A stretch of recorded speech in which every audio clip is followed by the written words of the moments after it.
Sudah ada yang bisa isi presentinya, Bapak Ibu?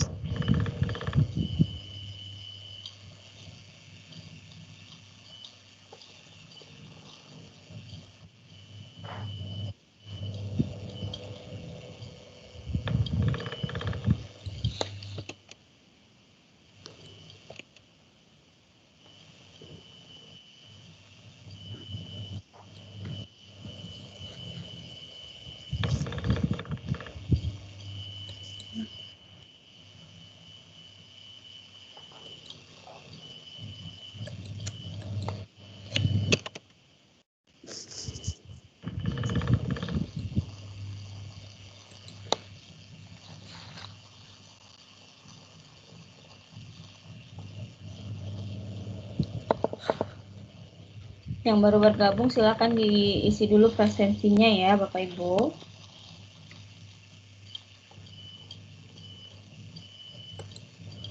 Suara saya bisa kedengaran jelas?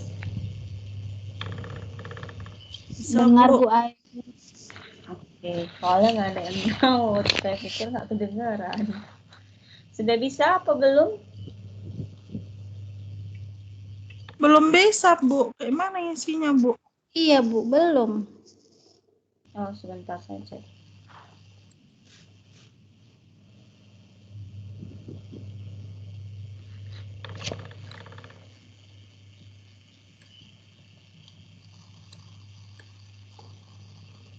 Astaga. Sorry.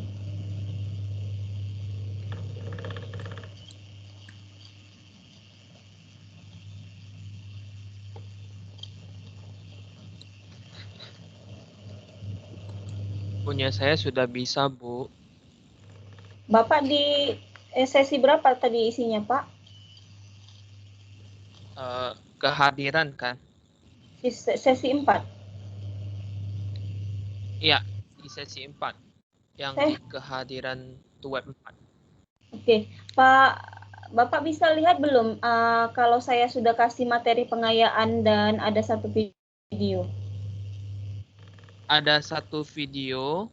Oke. Terus pengayaannya di mana ya, Bu? Diskusi 4 ya? Enggak, di bawah itu ada materi pengayaan. Apa muncul? Ada, Bu.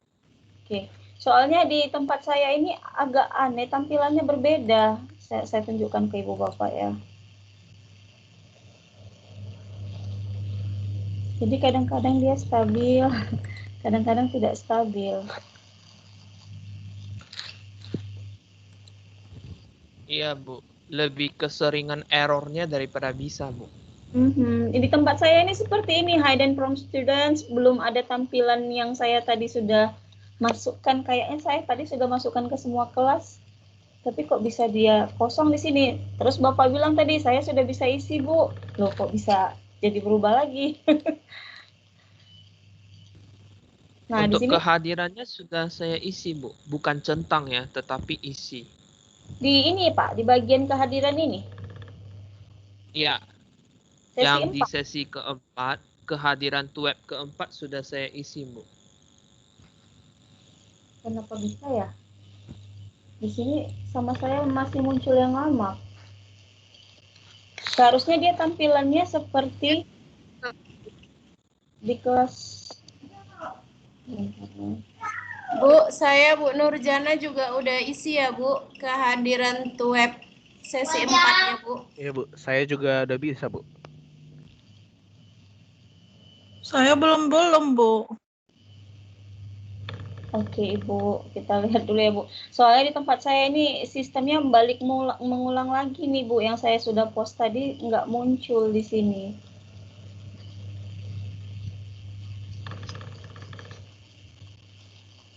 Ini kan, 0029 kan Pak?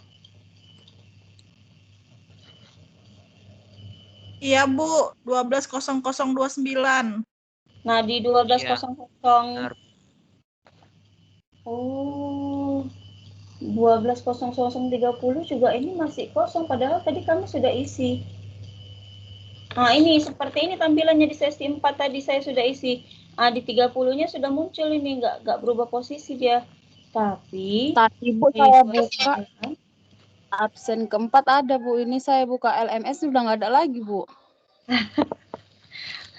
Saya juga bingung ini Bu, kenapa bisa begitu? Aduh, kita buka lagi kalau gitu ya. Mungkin bisa log out terus login lagi Bu, mungkin siapa tahu error bisa diperbaiki. Oke, saya login lagi. Kita lama di teknis aja jadinya tiap minggu.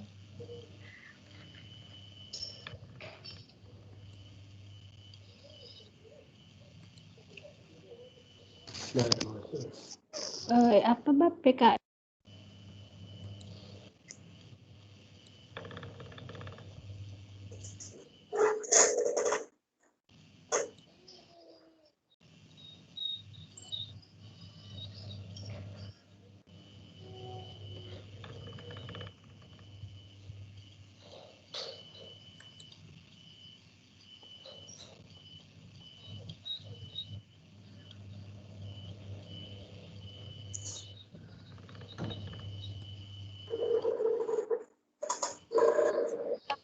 Kosong.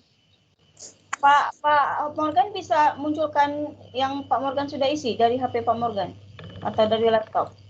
Tunjukkan ke saya. Saya dari HP, Bu. Ini materi soal pengayaannya ada 4 ya, Bu ya? Iya betul. Iya, Bu. Videonya judulnya apa, Pak? Ya, kenapa, Bu? Videonya judulnya apa? Video yang di sesi 4. Perbedaan pendekatan, strategi, model, dan metode pembelajaran. Pak Morgan buka pakai Moodle kah atau pakai web? Pakai mobile, pakai handphone. Iya, di handphonenya itu dia dari Google Chrome-nya atau dari aplikasi Moodle? Dari Google Chrome saya bukanya. Saya tidak tahu permasalahannya di tempat saya ini hilang lagi Pak yang sudah saya isi tadi. Jadi saya hari ini absensi manual dulu lah kalau begitu ya Pak ya, Bu. Tempat saya tadi udah absensi Bu, hilang juga lagi videonya tadi udah muncul, ini hilang lagi memang Bu. Itulah Bu. Apalah mau saya kata. Iya, masalahnya di tempat saya nggak muncul. Nanti juga gimana pada akhirnya kalau nggak muncul di tempat saya ya kan? Oke, kita buka saja lah ya pertemuan hari ini dulu. Nanti kita isi presentasinya dari saya. Assalamualaikum warahmatullahi wabarakatuh. Salam sejahtera untuk semua. Absen semua.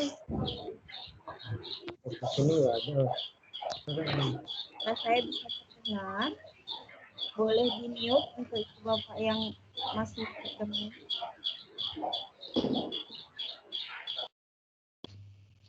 Ibu Nurjana bisa dengar suara saya? Bisa Bu, bisa. Salam saya tadi terdengar Bu? Terdengar Bu? Oke, enggak baik. Bu, saya enggak Bu. Iya, udahlah kita buka lagi. Assalamualaikum warahmatullahi wabarakatuh. Selamat siang, salam sejahtera untuk kita semua. Waalaikumsalam warahmatullahi wabarakatuh. Waalaikumsalam warahmatullahi wabarakatuh. Selamat siang, Ibu. Ya, oke. Selamat Hari Pendidikan Nasional untuk Bapak Ibu Guru.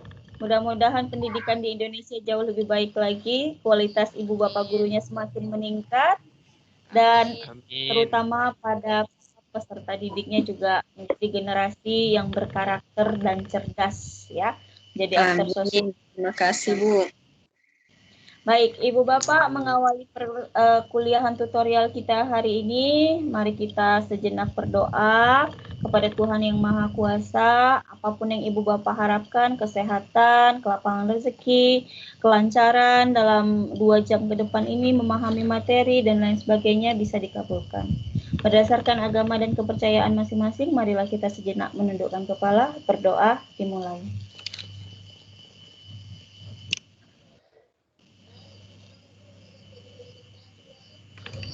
Amin. Doa selesai. Ya. Baik, sebelum kita ke pengantar untuk pertemuan hari ini. Saya absensi dulu kehadiran Ibu Bapak semuanya. Bentar. Walaupun tadi Pak Morgan dan beberapa teman yang lain sudah bisa, tapi ya karena dari sistem saya di sini sebagai pusatnya nggak nampak, jadi saya nggak bisa data siapa yang nggak datang, sehingga saya harus Excel. Oke, Ibu Lisa ada? Hadir, Bu. Oke, Ibu Liza, Ibu Mardiani, Hadir, Bu. Ibu Margaret, Hadir. Ibu Hadir, Bu. Marini, Hadir, Bu. Ibu Ada, Ibu Bapak Mariono, Hadir, Bu. Hadir, Bu. Hadir, Bu. ya, Ibu Mawaddah, Ibu Melda, Hadir, Bu. Ibu Milawati, Hadir, Bu. Ya, Bu. Hadir, Bu. Ibu Mutiara, Hadir, Bu. Muslena, Ibu Muslena, Ibu Nadia, Hadir, Bu. Novi Mariono, Ibu Novi Mariono, Hadir, Bu. Nur Astima Siregar, Hadir, Bu. Hadir. Nur Atika Ridwan, Ibu Nur Rai, dorong apa mau namun? Ibu Nur Aini, Hadir. Ibu Herianti, Ibu Nur Herianti, Ibu Nur Jannah, Udah, Bu. Hadir, Bu. Bu, tadi Bu Nur Atika chat saya, katanya suaranya nggak bisa keluar, Bu. tapi hadir ya. Iya, Bu Nur Atika selalu ini note-nya saya di sini jaringan. Jadi minta tolong Bu Nur Atika pastiin untuk minggu-minggu ke depan jaringannya Bu. Provider pastikan provider yang mendukung di tempat tinggalnya. Tolong disampaikan Ibu. Nanti supaya jangan karena alasan jaringan jadi nggak dapat ilmu apapun gitu. Ibu Nur Herianti ada? Ibu Nur Sailan? hadir, Bu. Ibu Popi? Bu Ramadhani, Bu. Hadir, Bu. Ibu Rahmadani? Hadir, Bu. Rahmaini? Hadir, Bu. Hadir. Bu Rani? Ibu Roy Hatul Jannah? Hadir, Bu. Ibu Royani? Hadir, Bu. Asapnya? Hadir, Bu. Lagi Ibu Rani ada? Bu Rani tidak ada. Ibu Rani tidak ada, Bu. Oke, absen. Tolong dibantu ya Pak ya. Saya masih jadikan Bu Rosika di dalam grup ini juga, jadi Bu Rosika juga statusnya absen. Ibu Nur Herianti tolong dibantu Pak, ada? Ibu Nur Herianti. Tidak ada juga, Bu, Nur Herianti. Ibu Moslena ada? Muslena juga sudah itu, Bu, sudah keluar. Oke. Ibu Mawaddah. Ibu Mawaddah. Tidak ada, Pak? Belum masuk di sini, Bu. Oke. Mungkin lagi jaringan, Bu.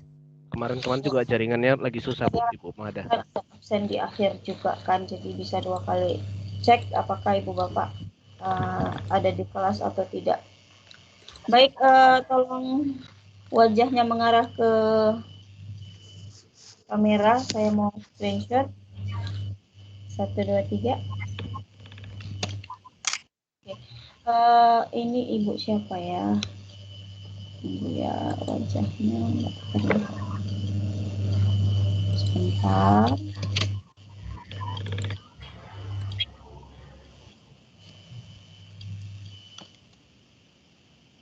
Pak Samuel hidupkan lagi apanya, Bu Rahma ini dihidupkan kameranya.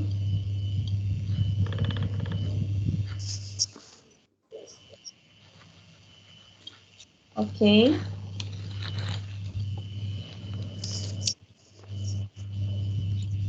Baik, kita overview dulu, kita review dulu untuk materi minggu lalu. Untuk satu orang saya mau tanya dulu ke, halo Ibu Popi Unise Aritona. Iya, Bu. Kita bahas materi tentang apa Bu Popi? Halo, Ibu Popi. Iya, Bu. Kita bahas tentang apa minggu lalu Bu Popi? Minggu lalu Bu, mohon maaf sebentar. Izin matikan kamera ya, Bu, sebentar. Oke, Bu.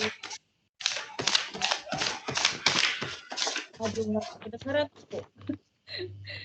Apa yang kita bahas minggu lalu, Bu? Tentang isu dan masalah sosial budaya dalam IPS, Bu. Oke, isu-isu dan masalah sosial budaya dalam IPS. Salah satu masalah yang kita bahas minggu lalu yang Ibu Popi masih ingat apa, Bu?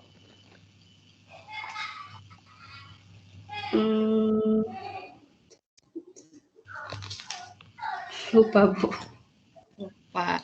Tolong dibantu diingatkan, Bu Nurjanah. Minggu lalu kita membahas satu masalah. Apa itu masalahnya? kalau saya tidak salah itu mengenai etnosentrisme ya, Bu, yang terjadi di Indonesia. Oke, kita membahas tentang salah satunya tadi ada dibahas oleh Bu Nurjana, etnosentrisme. Etnosentrisme yang menganggap bahwa etniknya jauh lebih tinggi. Kita bahas masalah asimilasi, kemudian kita bahas masalah prasangka atau stereotip, dan kita juga bahas masalah bagian di dalam etnosentrisme itu, yaitu superioritas dan inferioritas. Itu untuk skala yang sifatnya kebudayaan, keragaman budaya. Untuk masalah globalisasi, Pak Morgan, kita ada masalah apa saja yang Pak Morgan masih ingat?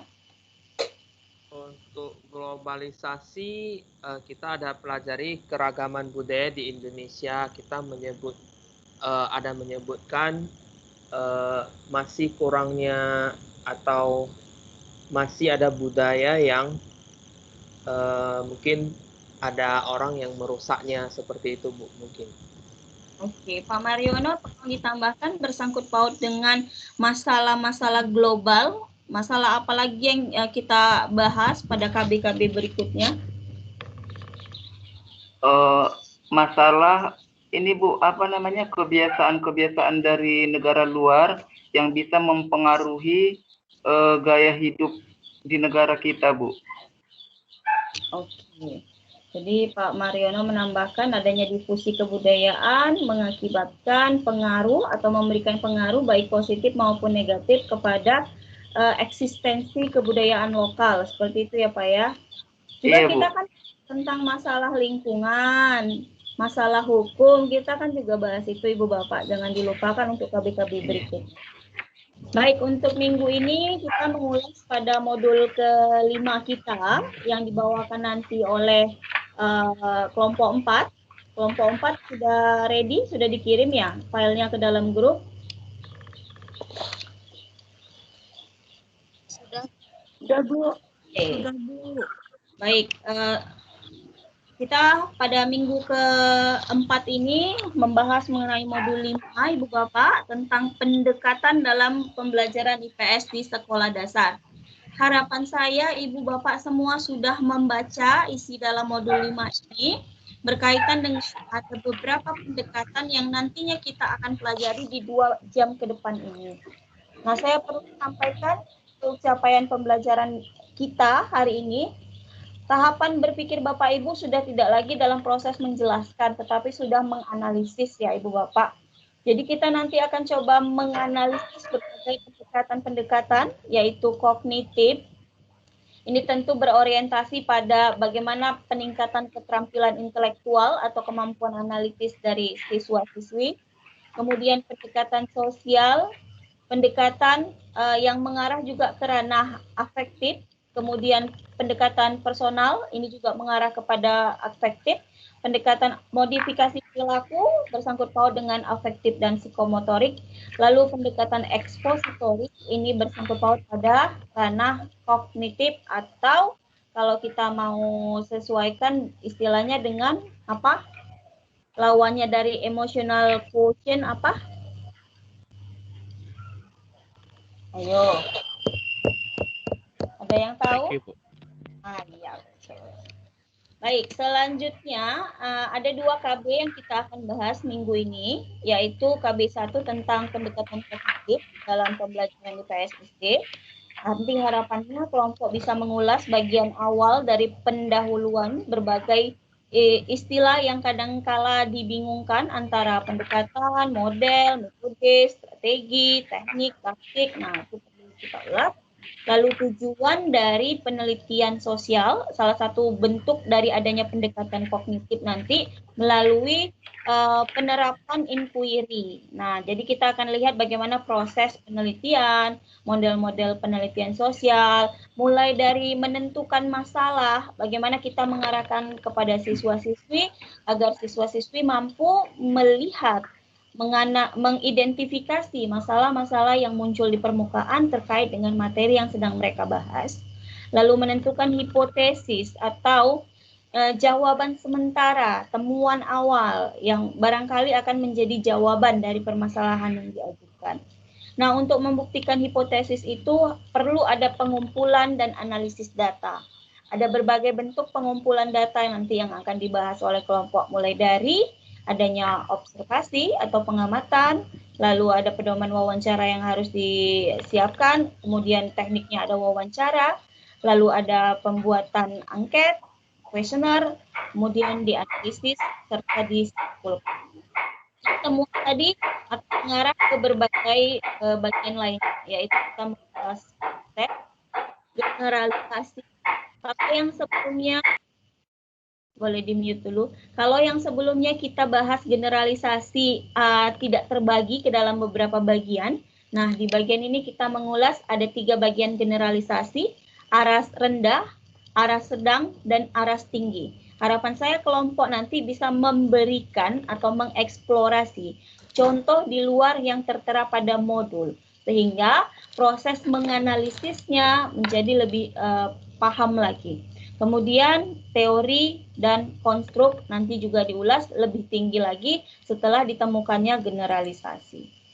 Nah, lalu kita masuk ke dalam KB2, berkaitan dengan pendekatan sosial, personal, dan perilaku dalam pembelajaran IPS SD. Nah, dalam bagian ini ada beberapa bagian yang perlu diulas. Yang pertama pengantarnya tentang apa itu pendekatan sosial, personal, dan perilaku. Lalu berkaitan dengan emosi, nilai dan sikap, kemudian ada perilaku sosial yang nantinya akan dilihat bagaimana penerapannya melalui berbagai model perpaduan atau eklektiknya. Ada 4 yang akan kita bahas. Pendekatan ekspositori, berorientasi nilai dan sikap, pendekatan analitik keteladanan, melihat berbagai tokoh-tokoh baik yang masih hidup maupun yang sudah meninggal yang bisa menjadi tauladan bagi siswa untuk menjadi contoh bagi mereka untuk penguatan sosial, personal, dan perilakunya. Lalu ada pendekatan kajian nilai dan pendekatan integratif konsep dan nilai. Dihadapkan nanti ketika Bapak Ibu sudah memahami berbagai pendekatan ini tidak hanya menjadi materi yang kita bahas hari ini, tetapi menjadi bagian yang Ibu Bapak perlu praktekkan di lingkungan kerja Ibu Bapak. Ya barangkali Ibu Bapak sudah mempraktekkan ini, misalnya pendekatan kajian nilai, bagaimana Ibu Bapak tidak hanya menjadi bagian yang analitik keteladanan ini, tetapi juga menjadi contoh bagi siswa-siswi Ibu Bapak. Seperti adanya penerapan di sekolah, kalau ada sampah, kita tidak perlu bilang kepada siswa harus dikutip sampahnya, tapi kita yang memberikan contoh. Kemudian dalam bertindak laku, jangan merokok misalnya, tapi kita menerapkan merokok. Nah, itu kan tidak sesuai dengan pendekatan-pendekatan yang mau kita arahkan ini. Oke. Saya harap dari kelompok bisa mengulas lebih dalam lagi berkaitan dengan ini. Nanti kita akan diskusikan dalam sesi diskusi kita di termin. Kalau bisa kita buat banyak termin sehingga ulasan lebih dalam lagi banyak didiskusi. Untuk itu saya langsung persilahkan kepada kelompok 4. Siapa moderatornya? Novi Mariono. Baik, silakan Ibu Mariono mengambil alih jalannya diskusi hari ini. Assalamualaikum warahmatullahi wabarakatuh. Selamat siang, Bapak Ibu. Selamat siang. Selamat siang, Bu. Selamat siang, Ibu. Bu Nadia bisa ditampilkan PPT-nya, Bu?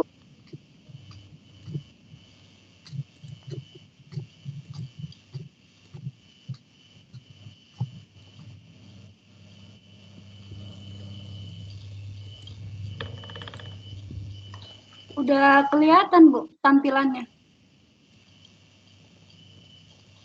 Belum, Bu. Belum ada, Bu. Bentar ya, Bu.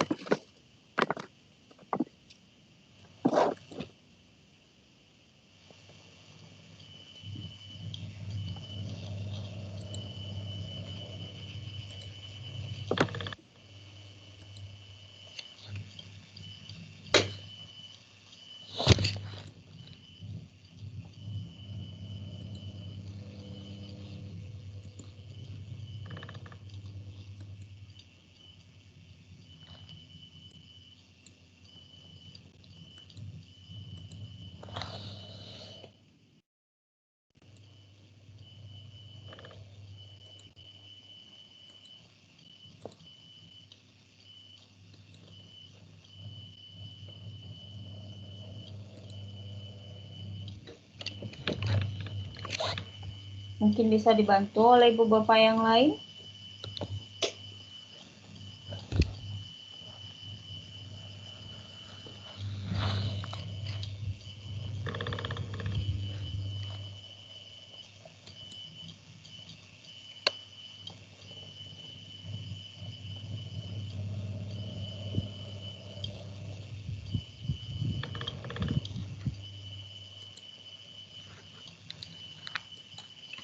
Saya izin itu Bu ya, share screen-nya Bu. Ya, silakan Pak. Oh, 4. Sudah kelihatan belum, Bu? Sudah, Bu. Selamat siang, Bapak Ibu. Kami dari kelompok 4 yang anggotanya terdiri dari Nadia Ulfi, kemudian saya sendiri Novi Mariono, dan yang terakhir Bu Nur Asima.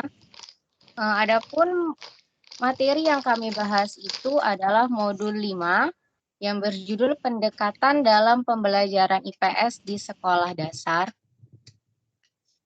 Kemudian modul ini akan terbagi menjadi 2 KB. KB yang pertama adalah pendekatan kognitif dalam pembelajaran IPS sekolah dasar. Kemudian KB 2 berjudul pendekatan sosial, personal, dan perilaku dalam pembelajaran IPS sekolah dasar.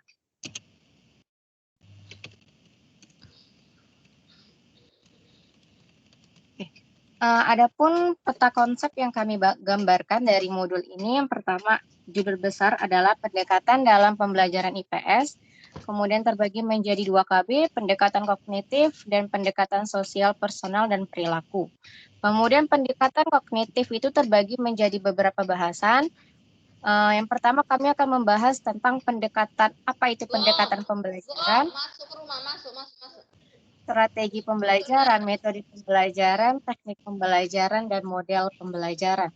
Kemudian ada karakter penilaian ilmu sosial yang terbagi lagi menjadi tujuan penelitian, proses penelitian, model penelitian, konsep, generalisasi, dan yang terakhir itu teori atau konstruk. Kemudian di KB2 akan membahas tentang emosi, nilai, dan sikap, kemudian apa itu perilaku sosial. Nilai dan sikap terbagi menjadi pembahasan nilai dan sikap, kemudian di perilaku sosial akan dijelaskan bagaimana apa itu proficiency dan the capability of doing something well.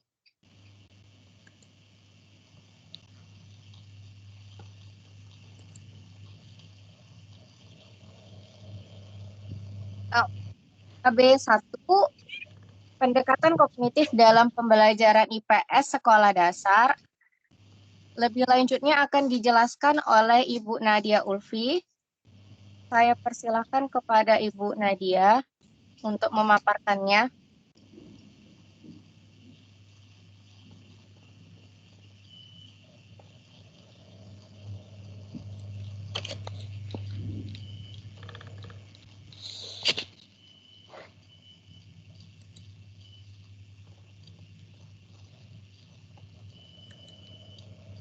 Ibu Nadia.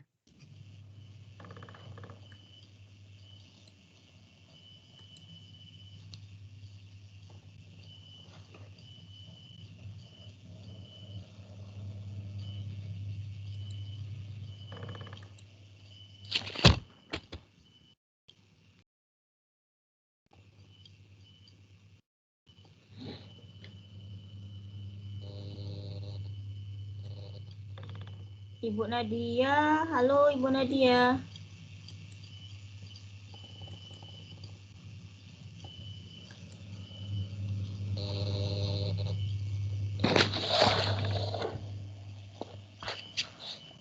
Oh, slide-nya memang dimatikan. Ibu Nadia living. Jaringan sepertinya, Bu. Sama yang teman yang lain kan, Bu? Iya, nggak apa-apa, dilanjut aja.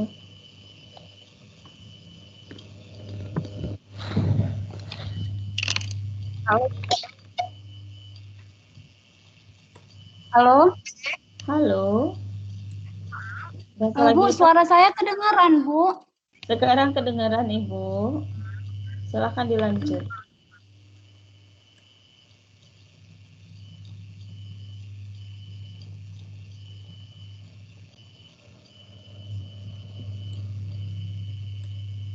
Halo, Bu Nadia. Iya, Bu. Ini sinyalnya susah kali. Yang pertama KB1. Halo, Bu. Iya, Bu. Dengar, Bu. Silakan dilanjut, Bu. Dengarkan, Bu. Iya. Maaf ya, Bu. Nggak Yang apa-apa. pertama KB1, pendekatan kognitif dalam pembelajaran IPS SD. Secara umum, karakteristik pembelajaran IPS di SD merupakan pendidikan kognitif sebagai dasar partisipasi sosial. Artinya, pusat perhatian utama pembelajaran IPS di SD adalah pengembangan diri peserta didik sebagai aktor sosial yang cerdas.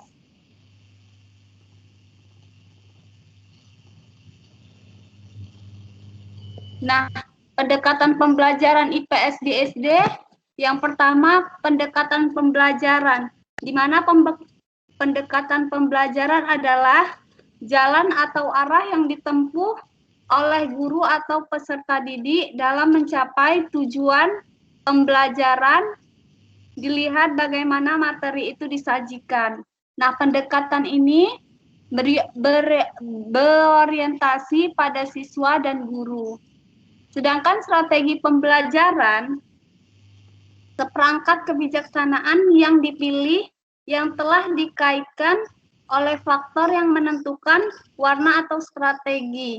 Nah, pemilihan strategi pembelajaran ini ada pemilihan materi pelajaran, penyajian materi pelajaran, cara menyajikan, sasaran penerima.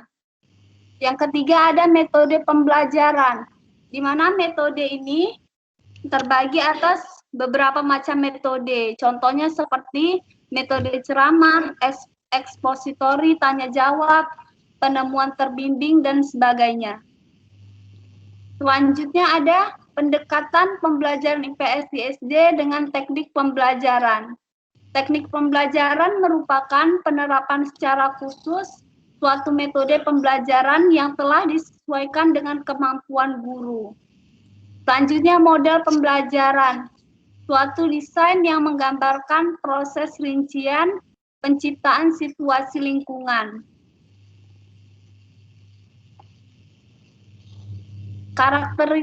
Karakter penelitian ilmu sosial. Yang pertama ada tujuan utamanya. Tujuannya itu untuk membangun teori, secara umum membangun pengetahuan yang diperlukan fakta, konsep, dan generalisasi. Yang B, proses, di mana proses ini berupa tubuh pengetahuan teoritis pernyataan dan generalisasi selalu terbuka untuk direvisi. Selanjutnya ada model penelitian, di mana yang pertama kita menemukan masalah, kemudian kita hipotesis, baru mengumpulkan data, selanjutnya kita mengambil kesimpulan dari data yang telah didapat. Terima kasih, saya kembalikan kepada moderator. Ya, Ibu Nadia, terima kasih. Saya akan melanjutkan bagian konsep. Konsep menurut Banks, konsep adalah suatu kata atau pernyataan abstrak yang berguna untuk mengelompokkan benda, ide, atau peristiwa. Kemudian, Banks membagi konsep ke dalam beberapa bentuk. Yang pertama adalah konsep teramati atau observed concept. Observed concept atau konsep teramati itu adalah konsep yang contohnya dapat ditangkap melalui panca indera, seperti manusia, rumah, jalan raya, kemudian ada bising, manis, dan merdu.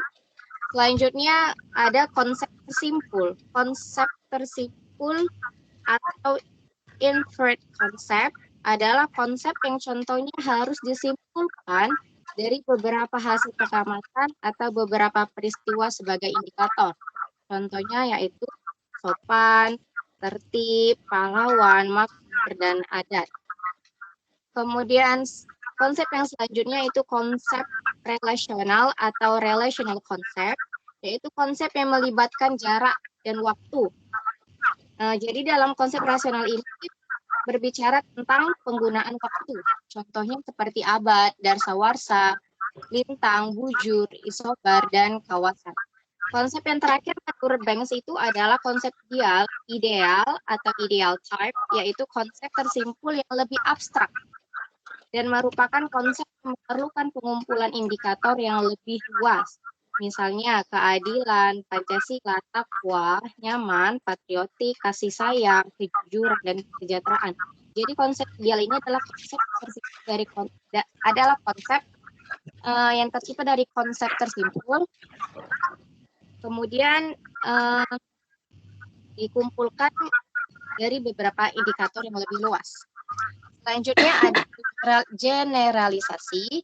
Generalisasi adalah pernyataan mengenai keterkaitan dua konsep atau lebih. Pendapat ini masih dikemukakan oleh Banks pada tahun 1977. Kemudian Banks membagi lagi generalisasi menjadi tiga aras. Aras yang pertama itu adalah generalisasi aras tinggi. Generalisasi aras tinggi ini berlaku secara universal. Artinya pernyataan ini berlaku di mana saja, kapan saja, dan bagi siapa aja. Dan generalisasi ini sangat luas. Contohnya itu seperti interaksi antara manusia dengan lingkungannya mempengaruhi cara pemenuhan kebutuhan.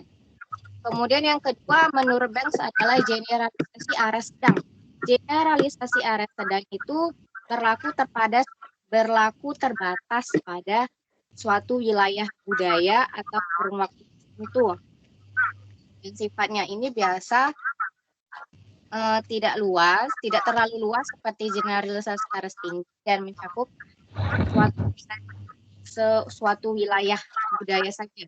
Contohnya itu seperti aspek fungsi memperkuat solidaritas dan kerjasama ekonomi antar negara di kawasan Asia Tenggara. Lalu yang terakhir adalah generalisasi aras rendah. Nah, aras rendah ini lebih kecil lagi lingkungannya, ruang lingkupnya yang terbatas kepada wilayah lokal saja, pada lingkup yang lebih sempit. Contohnya itu, pada musim angin barat, penghasilan nelayan tradisional di Pelabuhan Ratu menurun karena terbatasnya frekuensi dan jarak tangkapan ikan. Kemudian, di sini kami menggambarkan konsep, kemudian dikembangkan menjadi generalisasi. Perilaku generalisasinya itu perilaku guru di muka kelas merupakan produk interaksi antara kompetensi mengajar guru dengan lingkungan belajar. Di dalam generalisasi itu terdapat 3 konsep, yaitu perilaku guru, kompetensi mengajar, dan lingkungan belajar. Bu, maaf ya Bu, yang tabel yang ujung itu seharusnya perilaku guru, bukan kompetensi mengajar. Maaf ya Bu.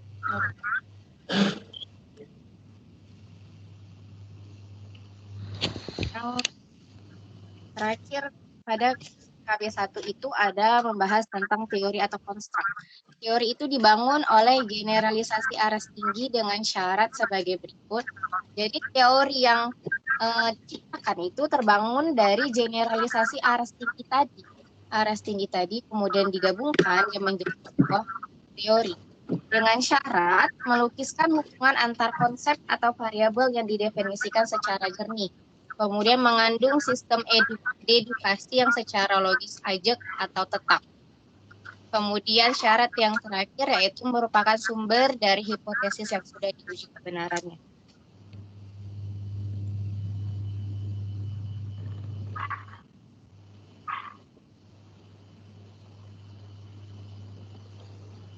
Untuk kita masuk ke KB2. Untuk KB2 yang berjudul pendekatan sosial, personal, dan perilaku dalam pembelajaran IPS SD itu akan dibahas oleh Ibu Nur Asima. Kepada Bu Nur Asima, saya persilakan Bu. Halo, Bu. Halo. Ya Bu. Ya, terima kasih. Ya, terima kasih Bu Novi. Nah, selanjutnya kita akan membahas tentang KB2, yaitu pendekatan sosial rusak. Bu Novi. Bu Nadia belum selesai Bu, boleh dikembalikan lagi slide-nya Bu.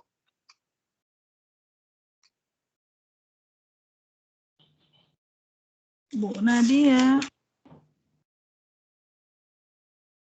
Oh, Bu. Bentar ya Bu Sima. Udah, Bu. Udah Bu, udah.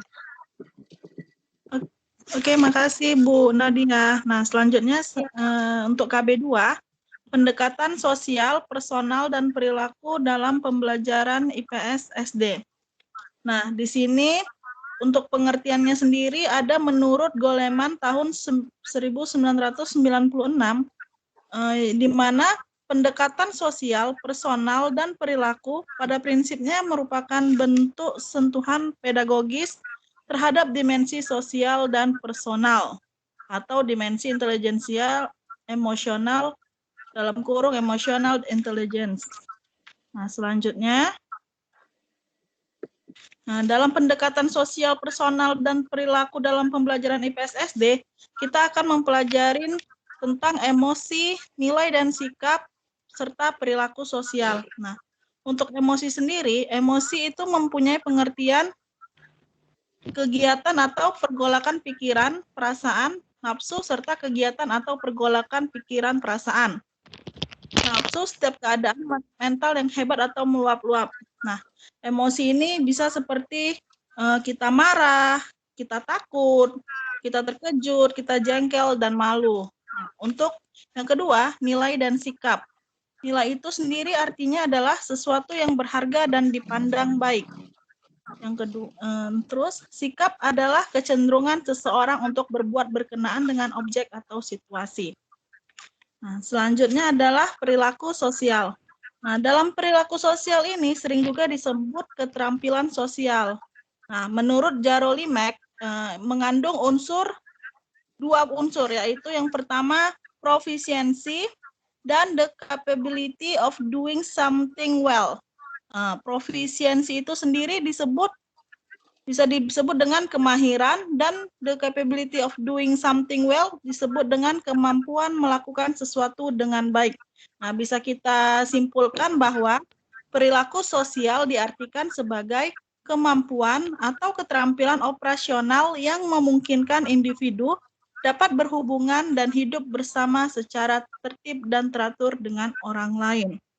Nah, di perilaku sosial ini sendiri mempunyai beberapa kegiatan untuk perilaku sosial menurut Jaro Limek. Ya, ada 5. Di sini kita nggak tuliskan, cuman di sini bisa kita jelaskan bahwa ada 5. Yang pertama itu kehidupan kelas sehari-hari yang menitik beratkan pada kepedulian orang lain. Yang kedua, mempelajari sejarah dan perkembangan kehidupan negara. Yang ketiga, mempelajari riwayat hidup tokoh-tokoh penting. Yang keempat, mempelajari hukum beserta sistem hukum. Yang kelima, merayakan hari-hari besar yang memperkenalkan nilai dan sikap. Nah, selanjutnya, oke. Dari kelima kegiatan tersebut bisa didapat dalam 2 kelompok. Menurut Jaro Limek itu yang pertama adalah pembelajaran formal. Pembelajaran formal ini sendiri dititik beratkan pada pemahaman dan analisis di dalam atau di luar kelas. Nah, yang kedua, pembelajaran informal. Di sini juga menitik beratkan pada penghayatan, penglihatan, penciptaan suasana yang mencerminkan komitmen terhadap nilai dan sikap terutama di luar kelas. Nah, di pembelajaran formal ini sendiri terbagi atas 5, yaitu transmisi nilai secara bebas. Ini di sini anak didik diberi kebebasan untuk menangkap, mengkaji, dan memilih nilai atas dasar pertimbangannya sendiri. Yang kedua, penanaman nilai atau value inculcation yang merupakan proses pembelajaran nilai secara langsung. Yang ketiga, suri teladan yang menitik beratkan pada penampilan teladan atau keteladanan dalam berbagai bidang. Yang keempat, klarifikasi nilai. Dia menitik beratkan pada langkah sistematis dalam menghayati, memahami, dan melaksanakan nilai. Serta yang terakhir yaitu klarifikasi nilai integrasi struktur. Menitik beratkan pada pembelajaran nilai melalui proses analisis konsep bidang studi. Nah, selanjutnya,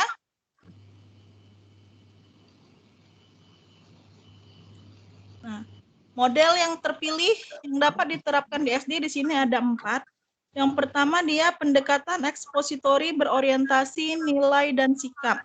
Tujuannya adalah menyampaikan nilai secara dialog melalui ceramah, peragaan, dan tanya jawab. Ini biasanya dipakai untuk kelas rendah.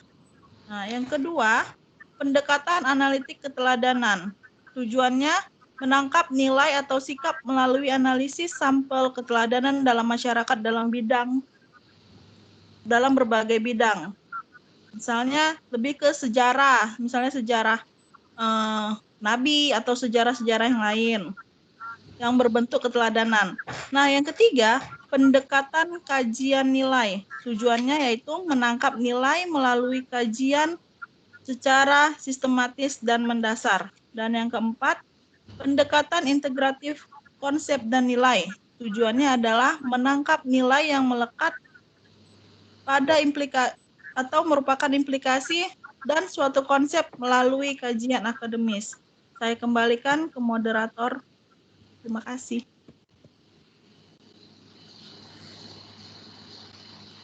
Ya, Bapak Ibu, itulah tadi presentasi hasil diskusi kelompok 4 tentang modul 5.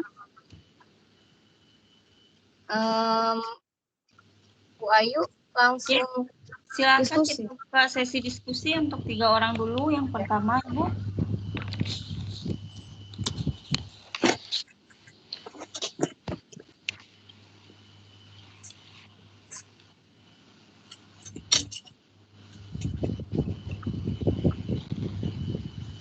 Silakan Ibu Bapak, apakah ada yang masih belum dipahami atau kita harus diskusikan dalam sesi pertama ini untuk 3 orang penanya?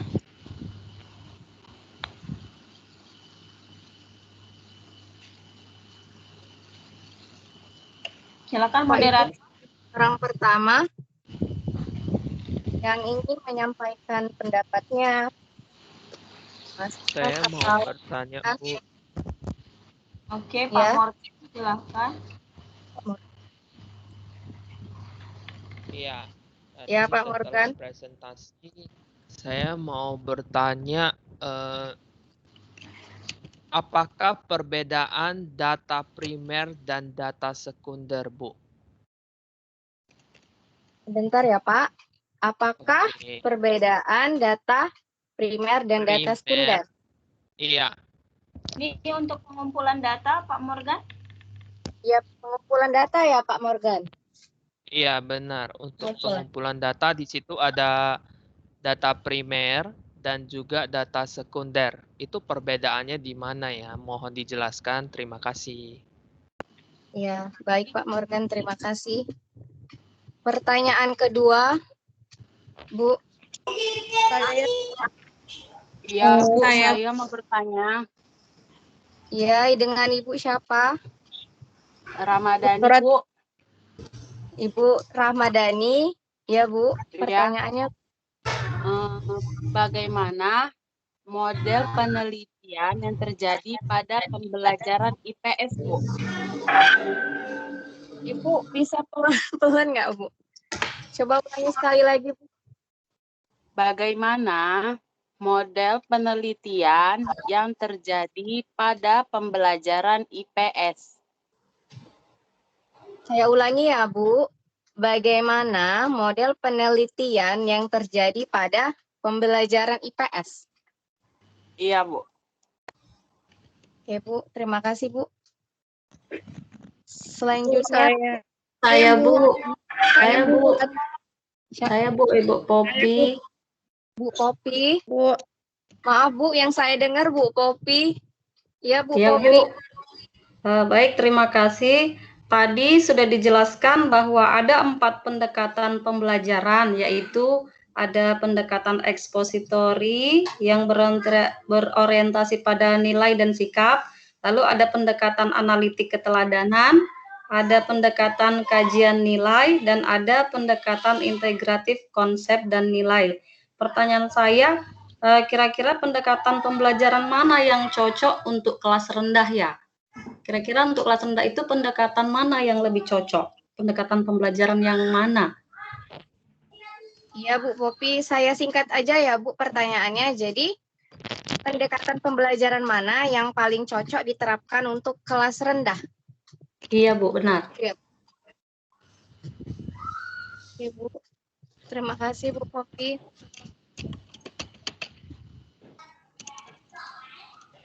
Oke, sudah ada pertanyaan yang masuk. Silahkan kelompok diskusikan terlebih dahulu. Sementara kelompok mendiskusikan, saya buka sesi diskusi kita untuk kuis. Seperti biasa, saya mulai dengan siapa nama yang belum pernah saya panggil? Nggak ada, semua udah pernah dipanggil berarti ya. Nanti saya nggak mau nanti Ibu Ayu nih asik pro sama Ibu ini, Bapak ini aja gitu. Padahal saya nggak sengaja menyebut nama beliau. Oke, saya mulai dari nama Ibu Mutiara. Ada Iya, Ibu Bu. Mutiara? Ada, Bu. Oke, Ibu Mutiara, sebagaimana yang tadi saya sudah pernah sampaikan di bagian awal pengantar saya ingin dengar satu contoh generalisasi aras tinggi yang Ibu bisa buat. Silakan, Bu. Kalau kita tadi belajar ada 3 jenis generalisasi, aras rendah, aras sedang, dan aras tinggi. Saya minta Ibu memberikan contoh satu generalisasi aras tinggi. Silakan, Bu. Contoh interaksi antara manusia dengan lingkungan, Bu. Itu generalisasinya?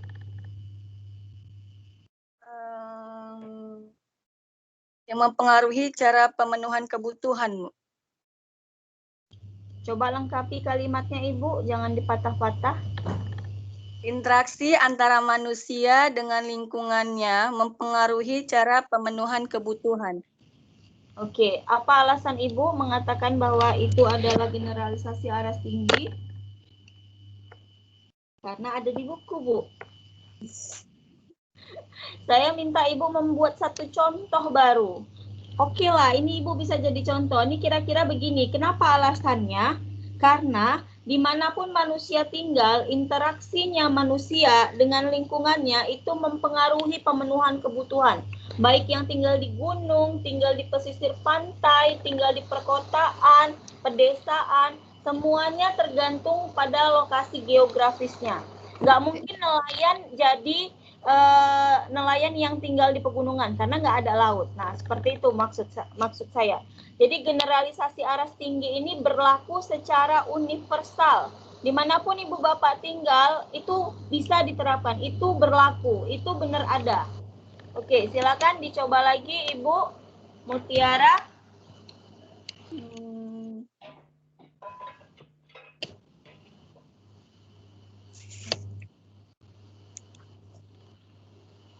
Barangkali Ibu Mutiara masih berpikir, saya mengarahkan ke Ibu Mardiani. Ibu Mardiani, silahkan.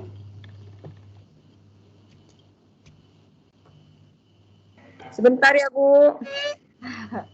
Pikir dulu. Bentar, Bu. Apa itu ya? Aduh, mati aku. Saya arahkan lagi, pindah ke Ibu Margaret.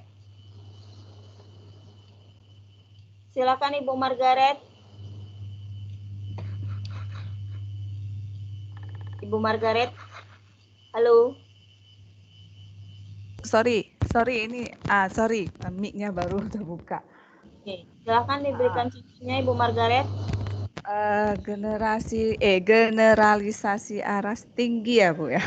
Betul. Interaksi antara manusia dengan lingkungan mempengaruhi cara pemenuhan kebutuhan. Mungkin cara bentar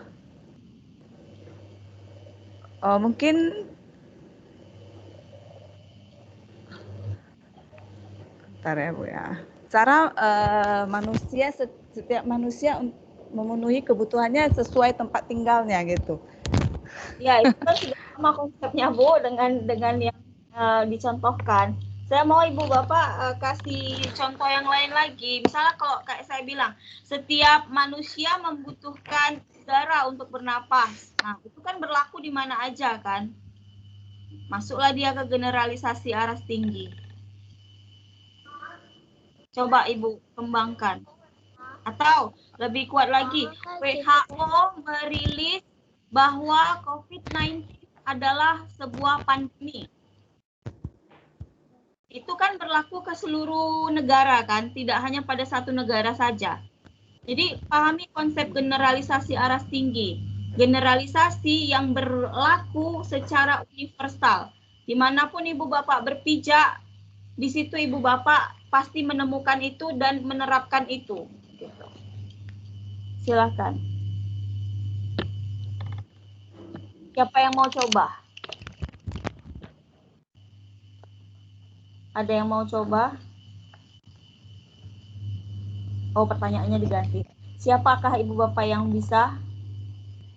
Saya mau coba, Bu. Silahkan, Pak Morgan. Tadi pertanyaan dari Ibu untuk contoh generalisasi aras tinggi ya, Bu ya? Betul. Iya, contohnya mungkin penggunaan bahasa Inggris ya. Nah, jadi penggunaan bahasa Inggris sekarang ini rata-rata di negara sudah tahu ya bahwasanya bahasa Inggris itu bisa dibilang bahasa nomor 1 di dunia. Generalisasi itu kalimat saja. Oh iya. Generalisasi coba dibuat jadi satu kalimat. Kalau lingkungannya mempengaruhi cara pemenuhan kebutuhan, full stop. Jadi satu kalimat, coba Bapak ubah itu jadi satu kalimat. Oke, saya coba ya, Bu. Bahasa Inggris merupakan bahasa nomor 1 di dunia yang sudah diketahui oleh semua orang. Seperti itu ya, Bu. Oke, menurut Ibu Nurjana, contoh dari Pak Morgan bisa nggak? Bu Nurjana. Ya. Kalau menurut saya, kalau menurut saya ya Bu, saya lebih mengarati ini saya sebutkan dulu contoh dari saya gitu. Kalau menurut saya di generalisasi alas tinggi ini tadi dia berpengaruh dengan kehidupan secara global. Itu kalau menurut saya. Jadi saya di sini berpikir kalau contohnya itu seperti gini, Bu. Contohnya konflik antara Amerika dan Turki itu menyebabkan stabilitas perekonomian negara itu menurun sehingga menyebabkan kenaikan minyak. Saya berpikir sih seperti itu karena kalau ke bahasa itu saya kurang setuju seperti itu, Bu. Kalau ke bahasa karena negara yang menganggap bahwa bahasa Inggris itu bukan bahasa nomor 1 ya. Iya. Gitu. Jadi sifatnya masih relatif nih Pak Morgan, karena menurut saya juga pun ada beberapa negara yang tidak menjunjung dan mengakui bahwa bahasa Inggris adalah nomor 1 gitu. Jadi baik Bu. Terima kasih. Jadi contoh yang kayak Bu Nurjanah itu lebih ngena dia. Jadi dampak yang terjadi mempengaruhi seluruh kehidupan manusia di setiap negara, kenaikan minyak misalnya dari adanya peperangan di antara dua negara. Nah, itu tadi contoh yang generalisasi aras tinggi. Saya minta Pak Mariono, coba Pak buat generalisasi aras sedangnya Pak. Generalisasi aras sedang. Bukan terbatas pada satu wilayah atau budaya. Nah, jadi kalau menurut saya, karena dia terbatas pada hanya beberapa wilayah, mungkin seperti ini Bu, Indonesia itu terdiri atas beberapa suku budaya, misalnya gitu Bu ya. Pak. Jadi lingkupnya dia nasional. Kalau saya bilang begini Pak, suku Batak adalah salah satu suku yang terdapat di Tapanuli Utara. Itu generalisasi apa Pak? Sedang Bu. Kenapa Bapak bisa bilang sedang? Karena kan kalau dia sedang itu kan terbatas pada satu wilayah. Ibu tadi membatasi bahwa suku Batak itu berada di Tapanuli Utara. Itu menurut Bapak lokal atau nasional? Lokal Bu. Berarti aras rendah. Rendah ya. Iya, bukan aras sedang. Sampai sini paham ya? Iya ya Bu, paham Bu. Oke, terima kasih Pak Mariono. Satu pertanyaan lagi sebelum kita masuk ke sesi berikutnya untuk pertanyaan kepada Ibu Melda ada? Bu Melda? Halo? Oke, nggak ada, kita ganti ke Ibu Nila. Iya, Bu. Oke, Bu Mila, kalau saya bilang gini, anak-anak diminta untuk mempelajari riwayat Soekarno yang mencerminkan nilai patriotik, itu salah satu kegiatan yang mengasah aspek apa pada mahasiswa-siswi Ibu? Aspek sejarah, Bu. Oke, masih belum tepat. Silakan untuk Ibu Nur.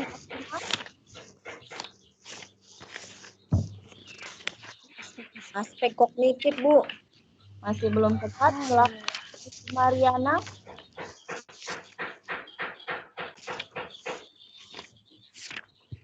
Ibu Mariana. Silakan Pak Well. Saya ulang pertanyaannya. Kita meminta kepada siswa-siswi kita mempelajari riwayatnya Pak Soekarno yang mencerminkan nilai patriotik. Itu merupakan salah satu kegiatan yang mengasah aspek apa? Silakan Pak Samuel. Pak Samuel tidak merespon. Bu Popi. Lagi dicari Bu. Oh iya. Bu Popi silakan. Oke, yang raise hand Ibu L. Siapa Ibu L? Lisa. Ya, silakan Bu. Aspek sosial. Lengkapnya apa Bu? Ya, aspek emosi, sosial, dan keterampilan sosial. Nah, emosi, sosial, dan keterampilan sosial. Bisa kita temukan di halaman berapa Bu? 5.25. Ya, silakan Ibu Bapak buka 5.25. Ada 5 kegiatan yang bisa mengembangkan aspek sosial, emosi, dan keterampilan sosial peserta didik. Jadi silakan Ibu Bapak kembangkan dari poin-poin di sana. Baik, untuk sementara saya kembali ke moderator. Silakan moderator. Terima kasih Bu Lina. Sama-sama Bu. Sama-sama Bu. Ya. Baik Bu, jadi balik ke kelompok ya Bu. Iya, balik ke kelompok.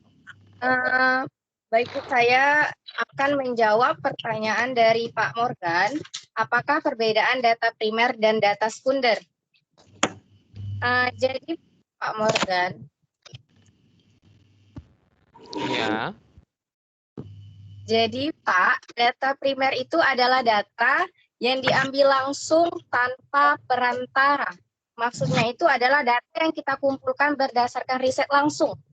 Kita langsung terjun ke lapangan, kita langsung mengamatinya, dan pengamatannya itu dapat dilakukan dengan wawancara, observasi, pengamatan langsung.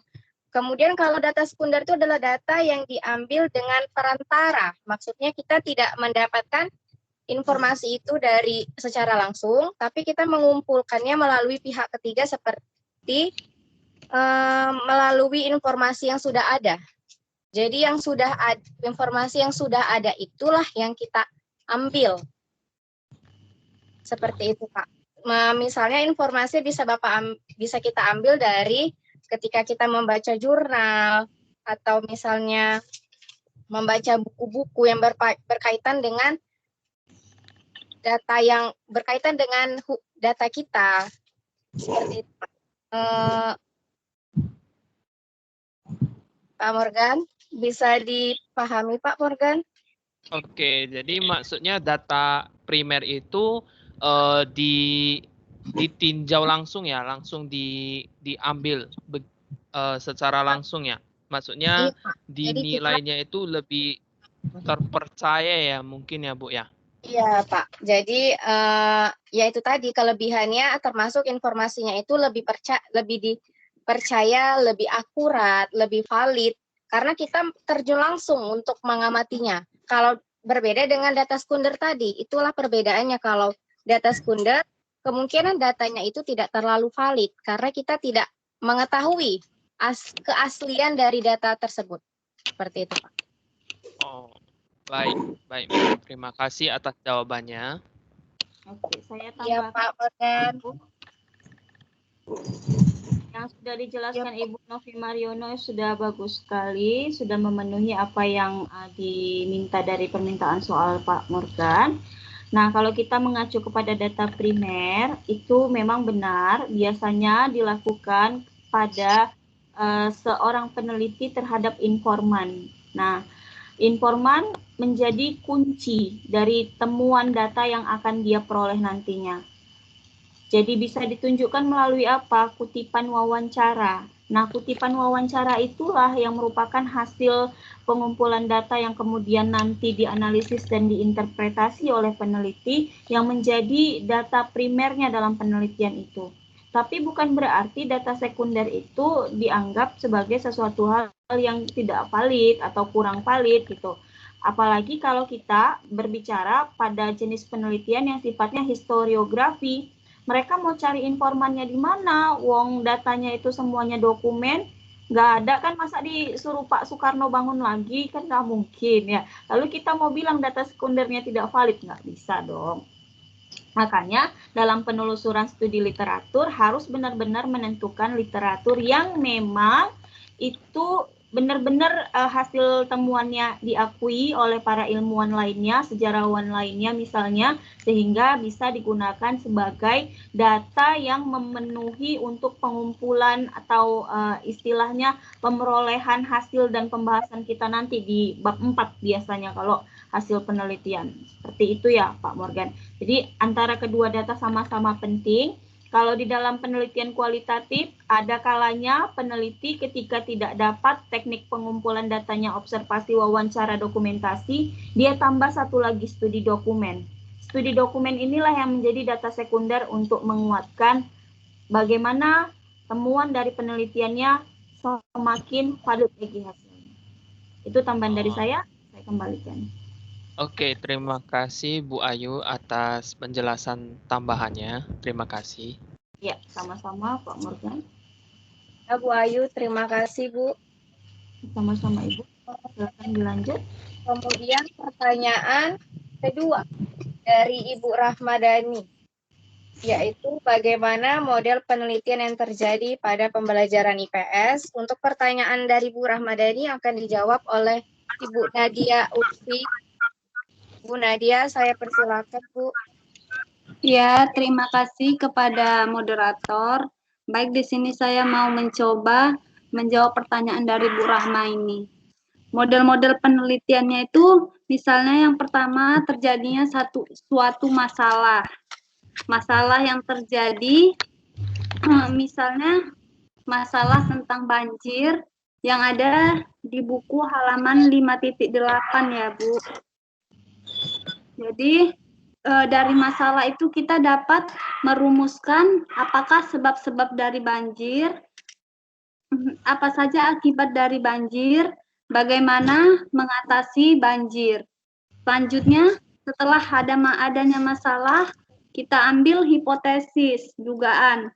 Jadi, dari hipotesis ini, kita bisa berasumsi mengapa terjadinya banjir. Asumsinya debit dan volume air sungai yang tidak sebanding dengan badan sungai menimbulkan banjir. Selanjutnya ada hipotesis yang pertama, pengikisan tanah atau erosi di sekitar aliran sungai menimbulkan pendangkalan dan penyempitan badan sungai. Setelah dihipotesis, baru kita dapat mengumpulkan data, mengumpulkan dan analisis data.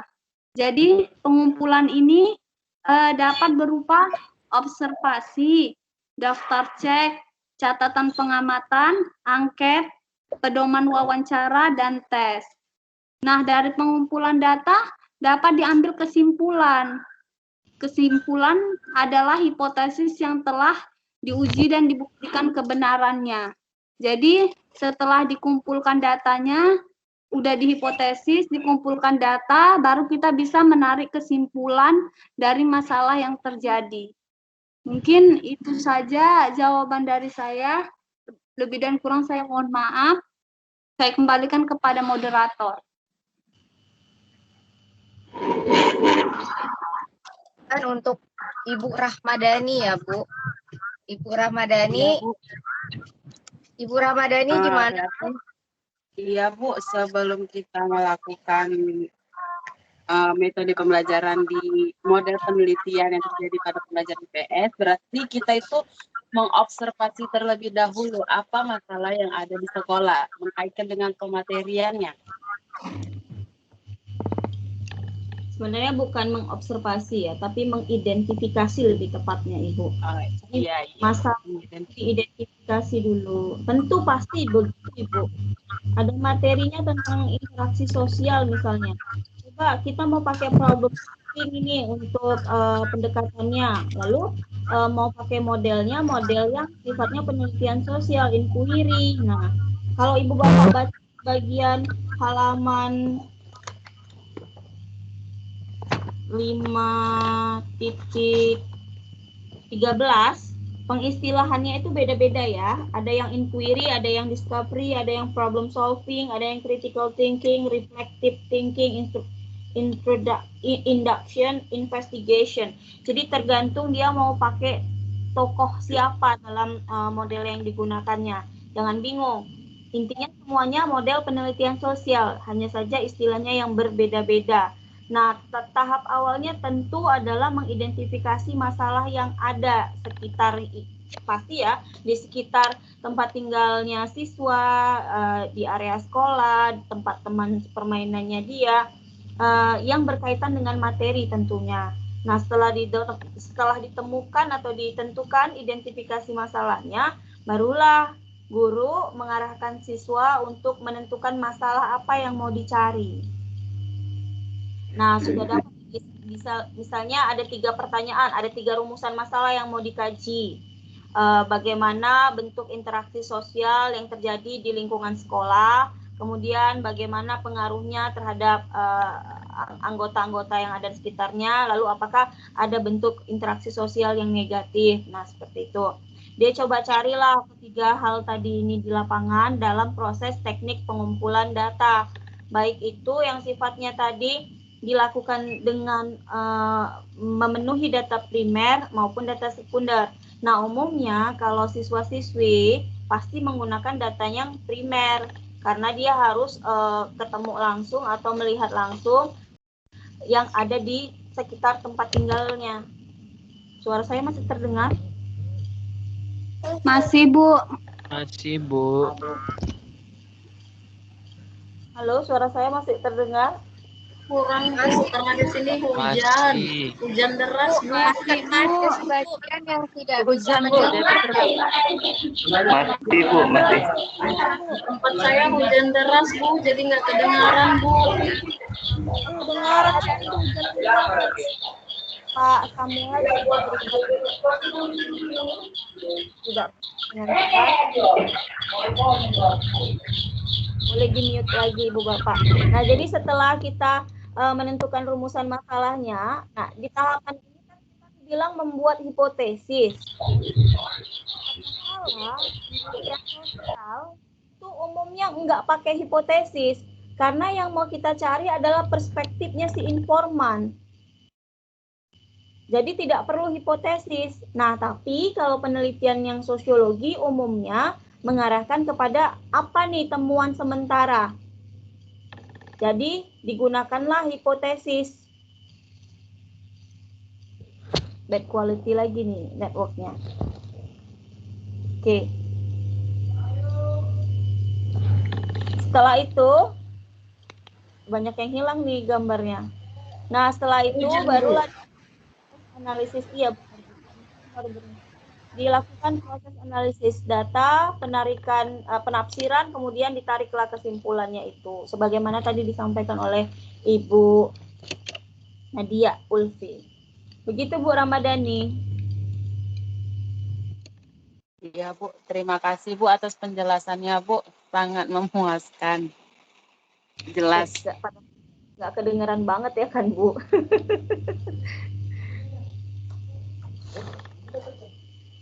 Ya, silakan dilanjut Ibu Bapak. Baik, Bu. Pertanyaan selanjutnya dari Ibu Popi. Pendekatan pembelajaran manakah yang paling cocok diterapkan untuk kelas rendah? Pertanyaan Bu Popi akan dijawab oleh Ibu Nur Asima. Kepada Bu Nur Asima, saya persilakan Ibu.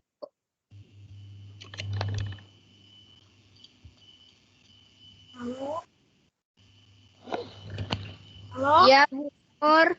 Bu Nur, sudah kedengaran Bu Nur? Suara saya, Bu. Sudah, Bu Nur. Hujan deras di sini, maaf ya, Bu. Ya, Bu. Iya, Bu. Saya akan mencoba menjawab pertanyaan dari Bu Popi tentang pendekatan pembelajaran manakah yang cocok diterapkan untuk kelas rendah. Nah, pendekatan yang cocok diterapkan untuk kelas rendah adalah pendekatan ekspositori berorientasi nilai dan sikap. Karena pada pendekatan ini menyampaikan nilai atau sikap secara dialog melalui ceramah, peragaan, dan tanya jawab di mana guru berperan aktif atau berpusat di guru dalam pembelajaran sehingga memungkinkan siswa, khususnya siswa kelas rendah untuk lebih mudah memahami pelajaran. Bu, demikian. Bu, bisa saya matikan, takut saya, Bu. Ya. Demikian, saya kembalikan ke Bu Nopi. Baik, Bu Popi, gimana Bu? Bisa didengar dengan jelas, Bu Popi? Iya, saya dengar Bu, tapi kurang jelas, suara itu agak jauh dan di tempat saya juga hujan. Jadi ini Bu, jadi menurut Bu Asima tadi, ya, pendekatan pembelajaran yang paling cocok untuk diterapkan di kelas rendah itu pendekatan ekspositori, Bu. Oh, begitu ya, Bu. Pendekatan ekspositori. Ya. Alasannya, Bu, tadi kenapa ya, Bu ya? Ya gimana, Bu? Alasannya kenapa? Karena apa pendekatan ekspositori?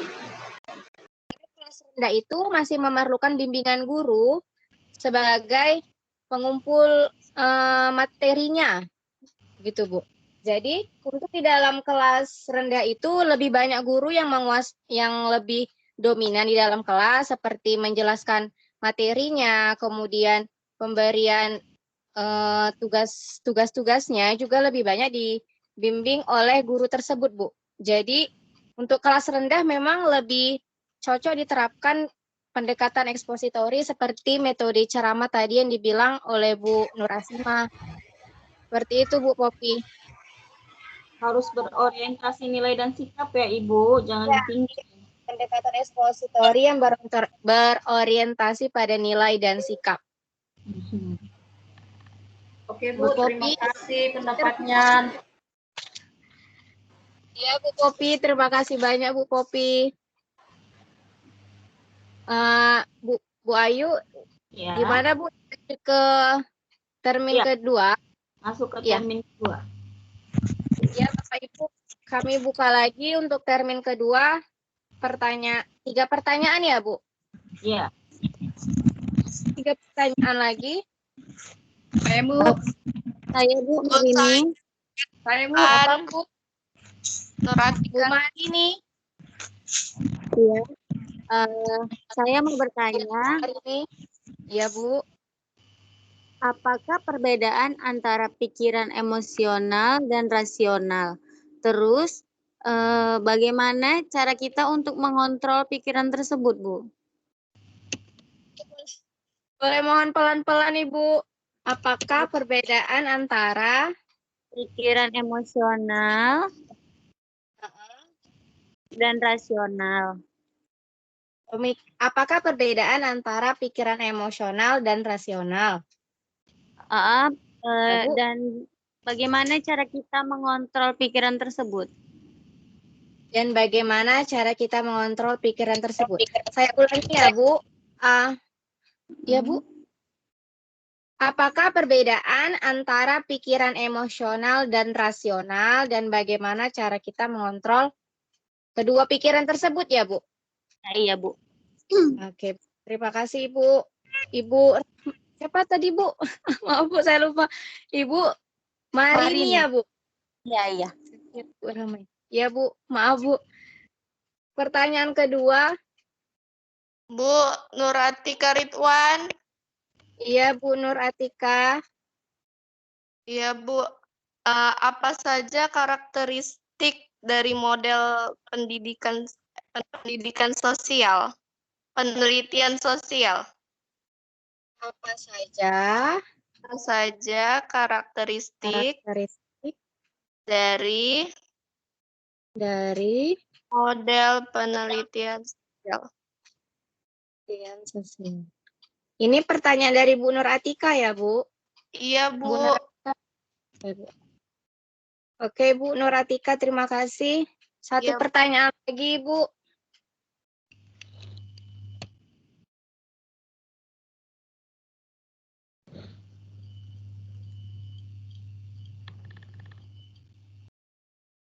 Ada? Saya, Bu. Ya, Bu Mila. Ya, terima kasih Bu Novi. Pertanyaan saya, bagaimana cara memilih metode yang sesuai dengan pelajaran IPS di SD? Bagaimana cara memilih metode yang sesuai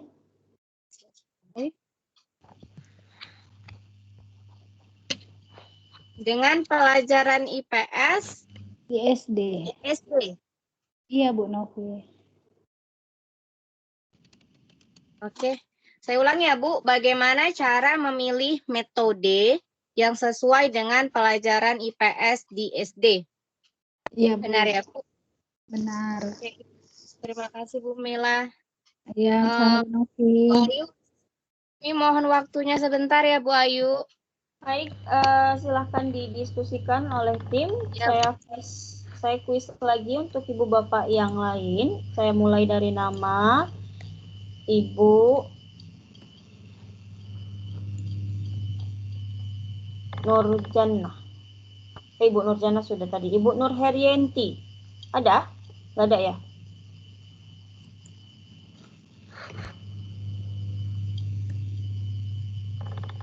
Ibu Mawaddah ada?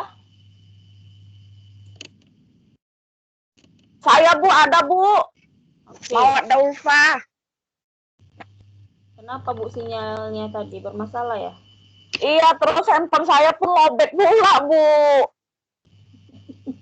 Dicas Bu. Iya Bu. Dan saya mau tanya, pendekatan yang berorientasi memaksimalkan keterlibatan peserta didik dalam proses pembelajaran disebut apa, Ibu? Pendekatan ya Bu. Aduh, terkejut Bu. Belum konsen. Ya, tadi di awal kita ada bahas itu di awal sekali Bu pembahasannya. Pendekatan yang berorientasi memaksimalkan keterlibatan peserta didik dalam proses pembelajaran disebut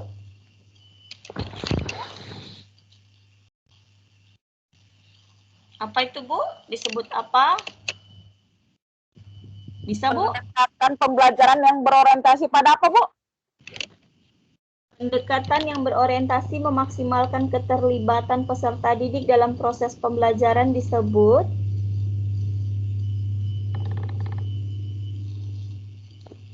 jawabannya pasti pakai bahasa Inggris, Bu. Ini, student center approach. Ya, student center approach. Baik, terima kasih Bu Mawaddah. Walaupun terkejut tapi bisa menemukannya. Oke, kita ke Bu, siapa yang belum ada skornya hari ini?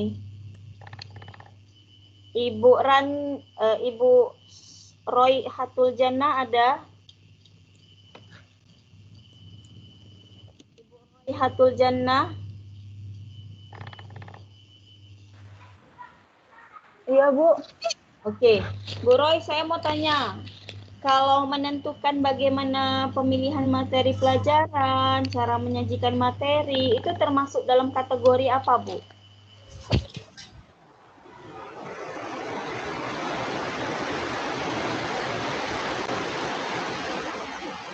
Bagaimana menyajikan materi?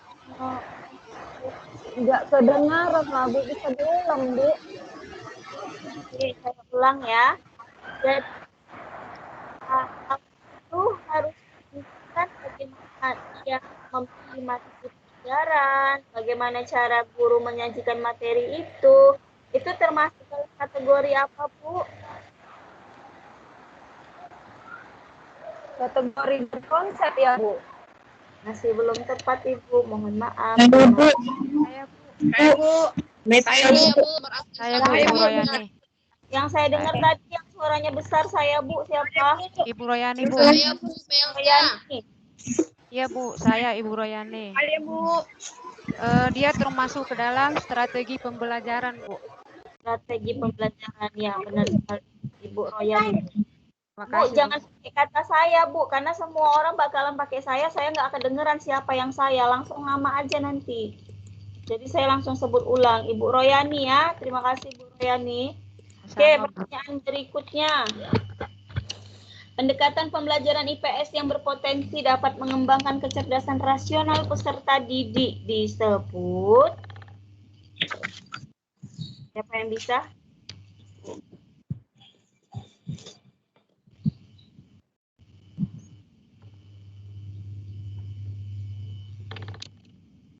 Ada?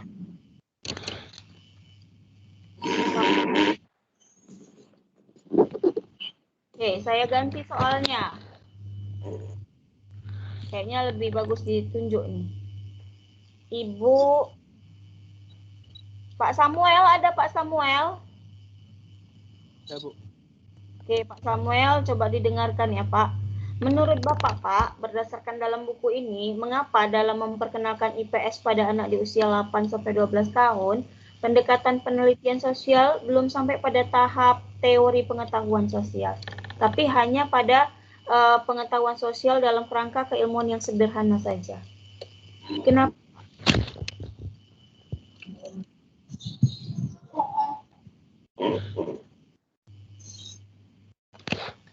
Ada? Silakan Pak Samuel. Sedang dicari, Bu.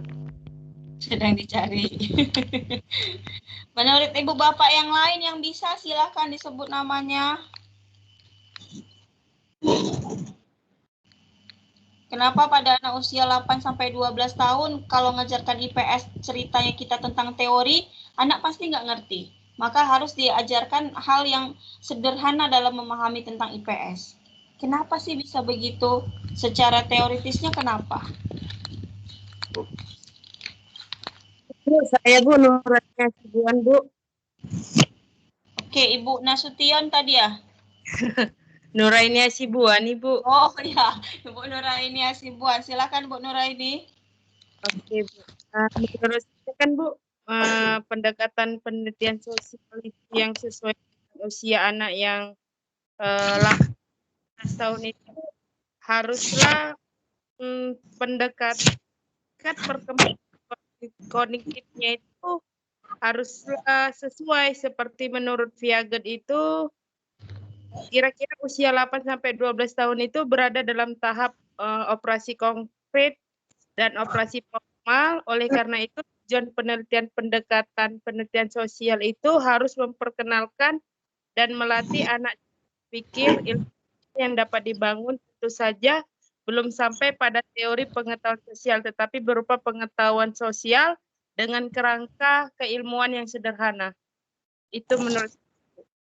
Oke, ya baik Ibu Nuraini Hasibuan, benar ya jawabannya, karena menurut Piase di usia 8-12 tahun itu anak berada pada tahap operasi konkret dan formal. Jadi sesuatu hal yang dia lihat itu tidak bisa dia nalar secara abstrak. Sesuatu itu harus benar-benar nampak dia. Makanya kalau ibu bapak biasanya dulu ya waktu saya SD belajar 1 tambah 3, 5 tambah 8, pasti di kotak pensil ada lidi-lidi kecil. Karena pada saat itu berpikir pakai operasi tangan masih sulit. Kalau pertambahan atau perkaliannya lebih dari 20, maka ibu pasti akan bawakan lidi-lidi kecil. Tapi kalau sekarang metodenya gimana? Yang ibu bapak yang ngajar matematika. Untuk anak yang kelas rendah, gimana tekniknya supaya dia bisa menguasai matematika yang jumlahnya lebih dari 20? Pengalaman ibu bapak boleh diceritakan ke saya, ke kita semua? Angka yang besar disimpan di kepala gitu Bu, yang kecil taruh di tangan. Oke. Kira-kira waktu ibu ngejelasin itu ke anak, cepat nggak anak itu memahaminya? Atau dia masih dalam proses macam mana menyimpan di kepala, hitung di tangan gitu gimana? Ya sebagian juga sih Bu, ada yang ngerti. Sebagian ada yang ngerti. Kata banyak yang ngerti Bu, simpan di kepala di mulut kan, yang besar-besar simpan di kepala ya, 9 tambah 5 gitu Bu, 9 taruh di kepala, 5 di tangan. Setelah 9 berapa nak? 10, 11, lebih cepat begitu Bu daripada jalan ke bawah gitu. Oke. Itu pengalaman dari Ibu siapa tadi nih? Saya Ibu Mariana Bu. Ibu Mariana. Ya. Pengalaman Ibu Bapak yang lain boleh dibagi? Saya Bu, coba jawab. Boleh Bu, silakan Bu. Saya Bu Nurjana, tapi saya memang biasa ngajar kelas tinggi. Tapi karena kebetulan saya pernah ngimpal kelas rendah, saya biasanya pakai metode CPA sih Bu, konkret, piktorial, sama abstrak. Oke, boleh diterangkan itu Bu?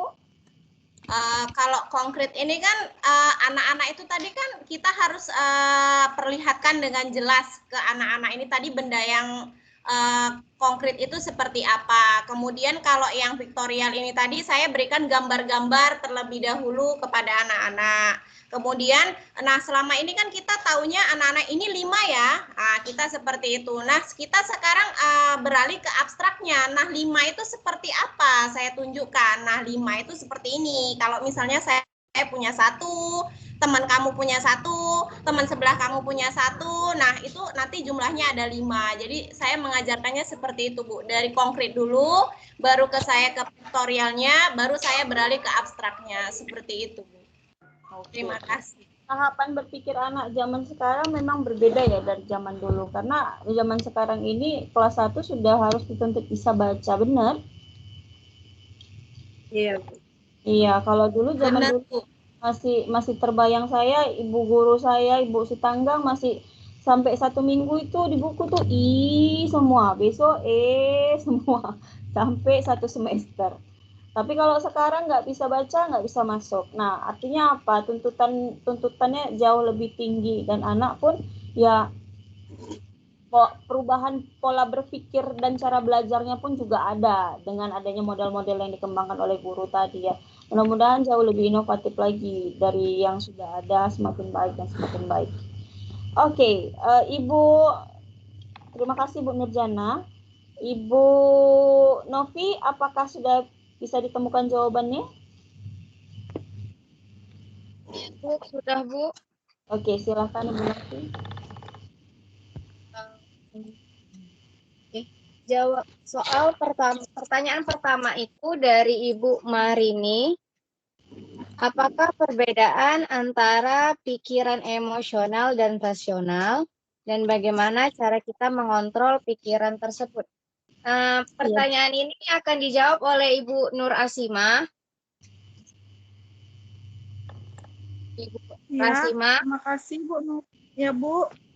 Ibu Nur Asima gimana Bu? Udah bisa dijawab? Sudah Bu. Iya Bu, saya persilakan Ibu.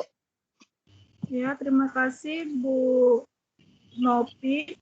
Saya akan mencoba menjawab pertanyaan Bu Marini. Perbedaan antara pikiran emosional dan rasional. Nah, di sini kalau pikiran emosional itu dia cenderung pikiran bersifat cepat namun ceroboh atau tidak teliti. Nah, kalau pikiran rasional dia pikiran yang bersifat sangat teliti tetapi lambat. Nah, itu dia perbedaannya.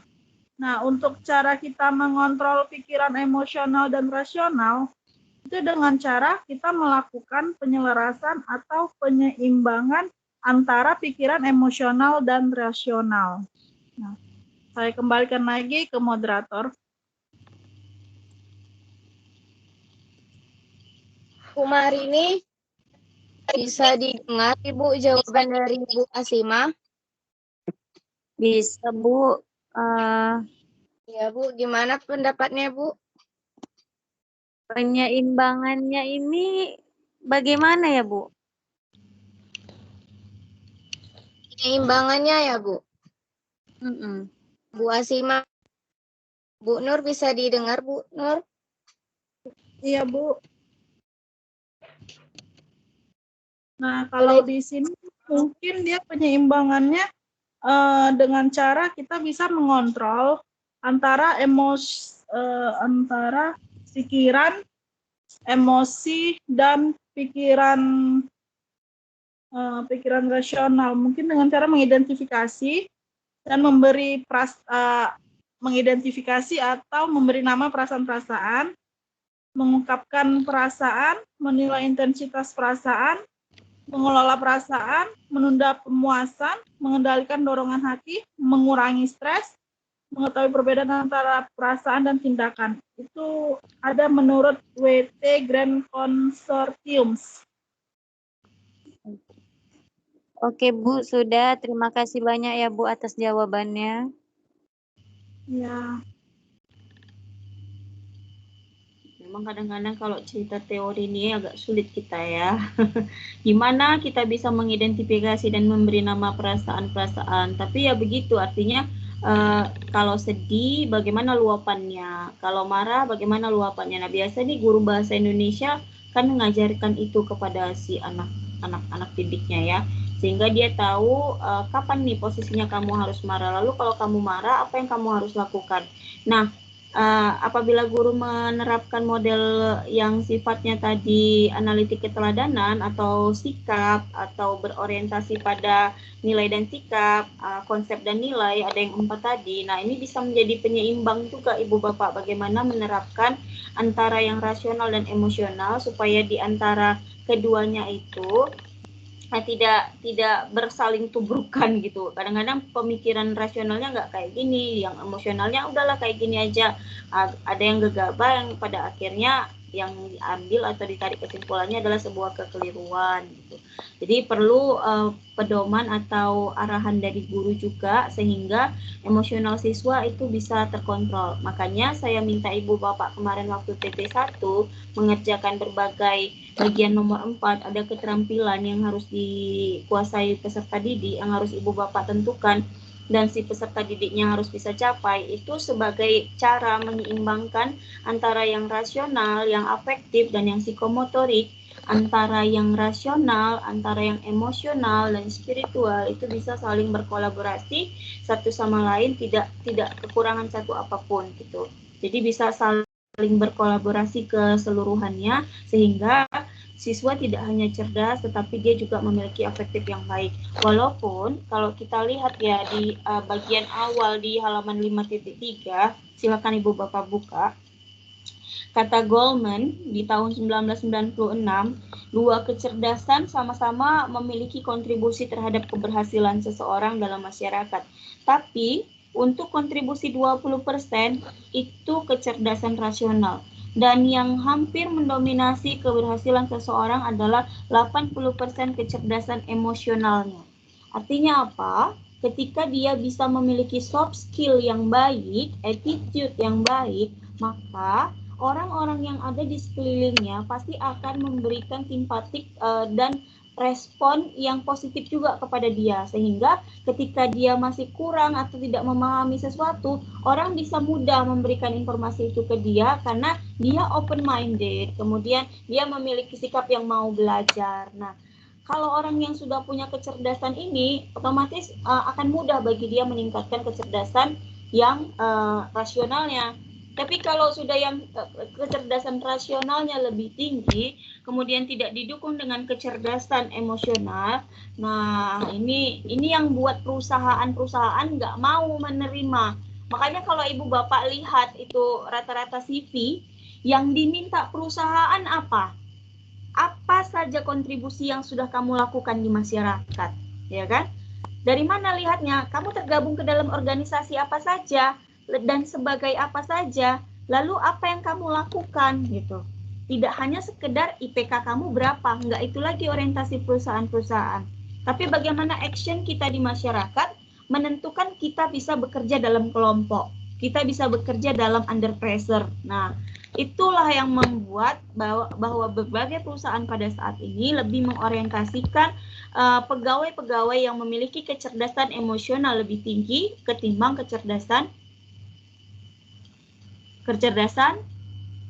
rasional. Tapi bukan berarti kecerdasan rasional harus dikesampingkan ya Ibu Bapak. Seperti itu tambahan dari saya Ibu Novi, silakan dilanjutkan. Selanjutnya pertanyaan kedua dari Ibu Nur Atika, coba apa saja karakteristik dari model penelitian sosial? Begitu ya Ibu Nur Atika? Iya benar Bu. Nah, karakteristik dari model penelitian sosial itu yang pertama menitik beratkan pada proses berpikir yang berkaitan dengan pemecahan masalah, kemudian melibatkan murid dalam proses belajar, kemudian merupakan alternatif lain yang bersifat inovatif yang lebih maju daripada penyampaian informasi secara ekspositori. Jadi ada 3 karakteristik Bu Nur Atika. Bisa kita di halaman 5.13. Halaman berapa Bu? 5.13 Bu. 5.13. Yang karakteristik yang pertama itu menitik beratkan pada proses berpikir. Proses berpikir yang berkaitan dengan pemecahan masalah. Nah, jadi di model penelitian sosial ini lebih lebih dikuatkan tentang bagaimana cara berpikir siswa dalam memecahkan sebuah masalah. Kemudian melibatkan murid dalam proses belajar mengajar. Kemudian ketiga itu merupakan alternatif lain yang bersifat inovatif yang lebih maju daripada penyampaian informasi secara ekspositori. Nah, poin C ini tadi juga masih berkesinambungan dengan poin A, yang dimana pada penyampaian ini seharusnya lebih maju daripada penyampaian informasi secara ekspositori tadi. Jadi siswa lebih diaktifkan, lebih banyak siswa yang berkontribusi di dalam proses pembelajaran seperti pemecahan masalah. Seperti itu, Bu. Bu Atika. Gimana, Bu?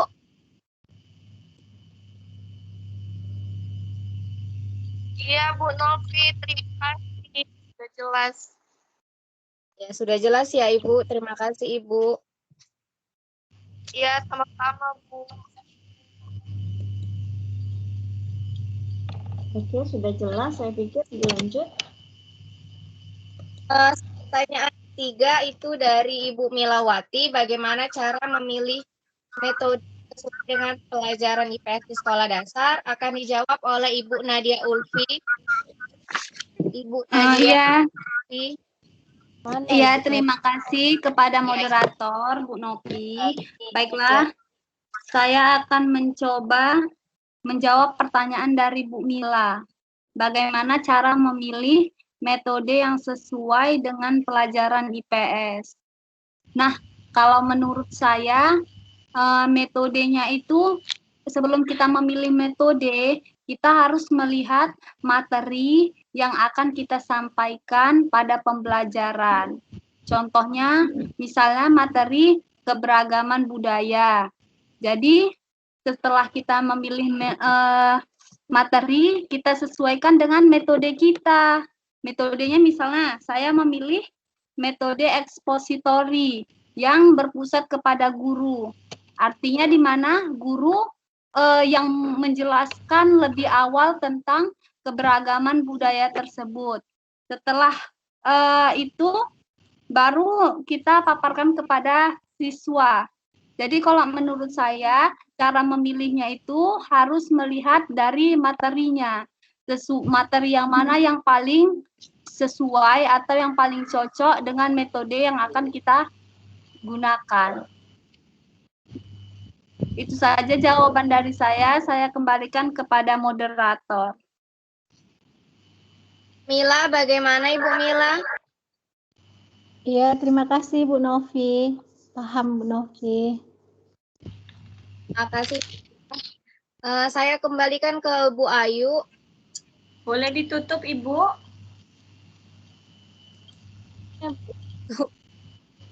Ya, presentasinya ditutup dulu, nanti baru saya balik ke saya. Gitu.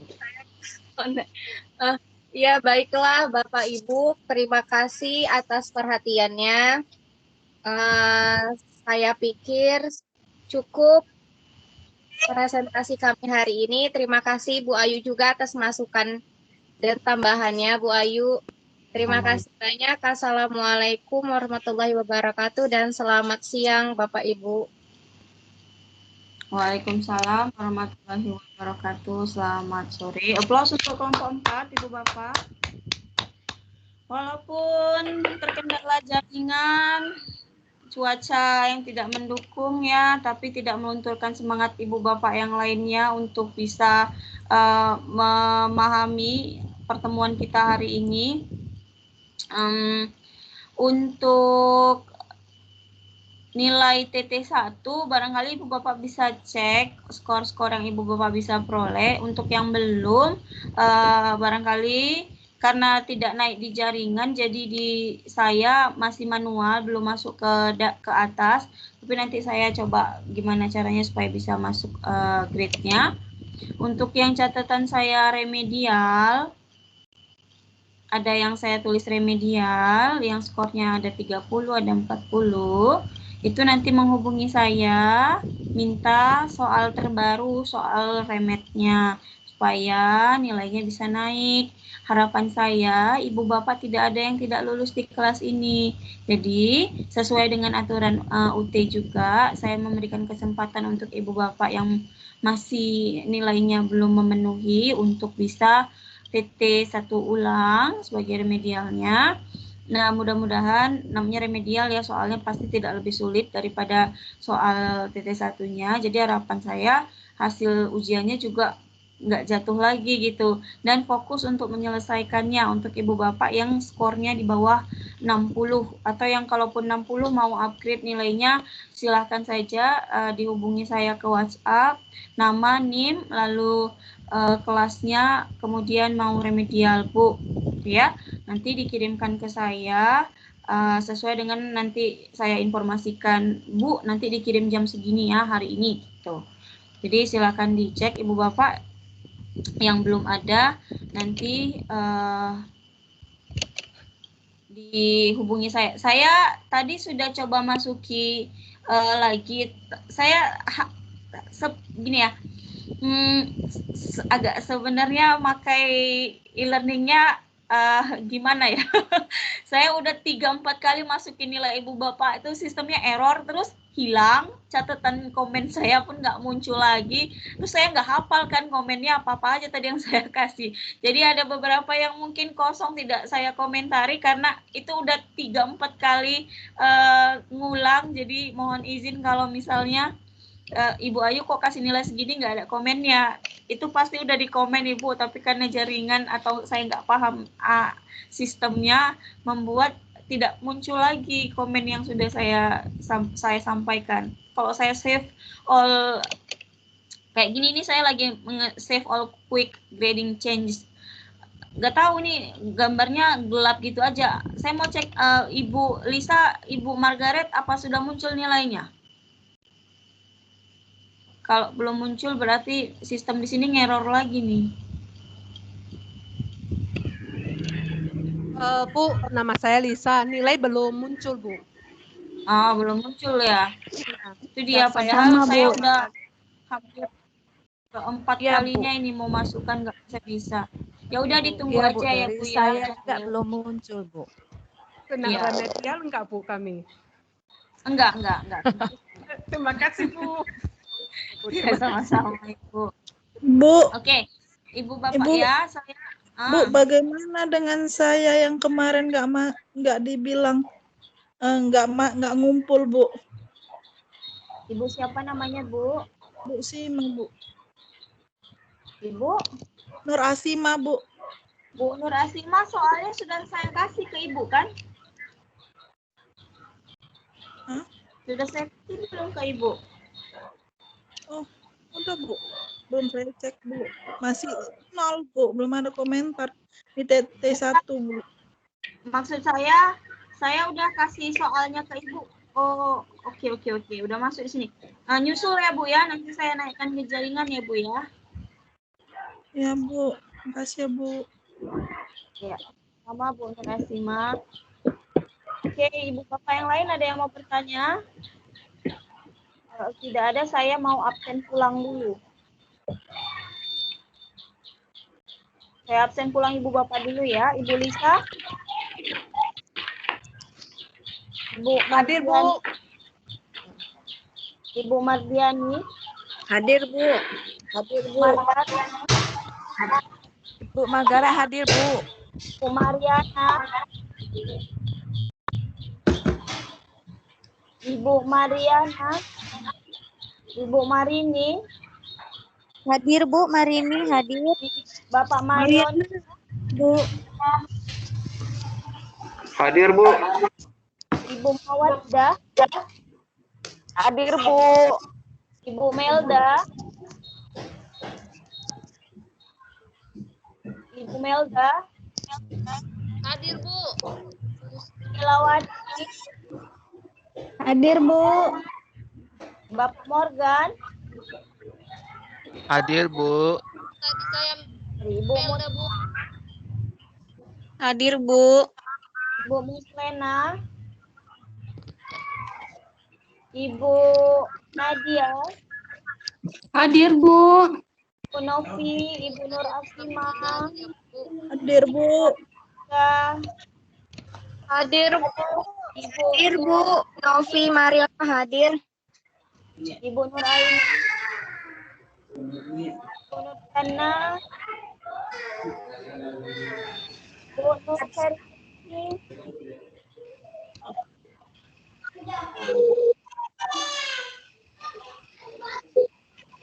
Bu Nur Herianti ada?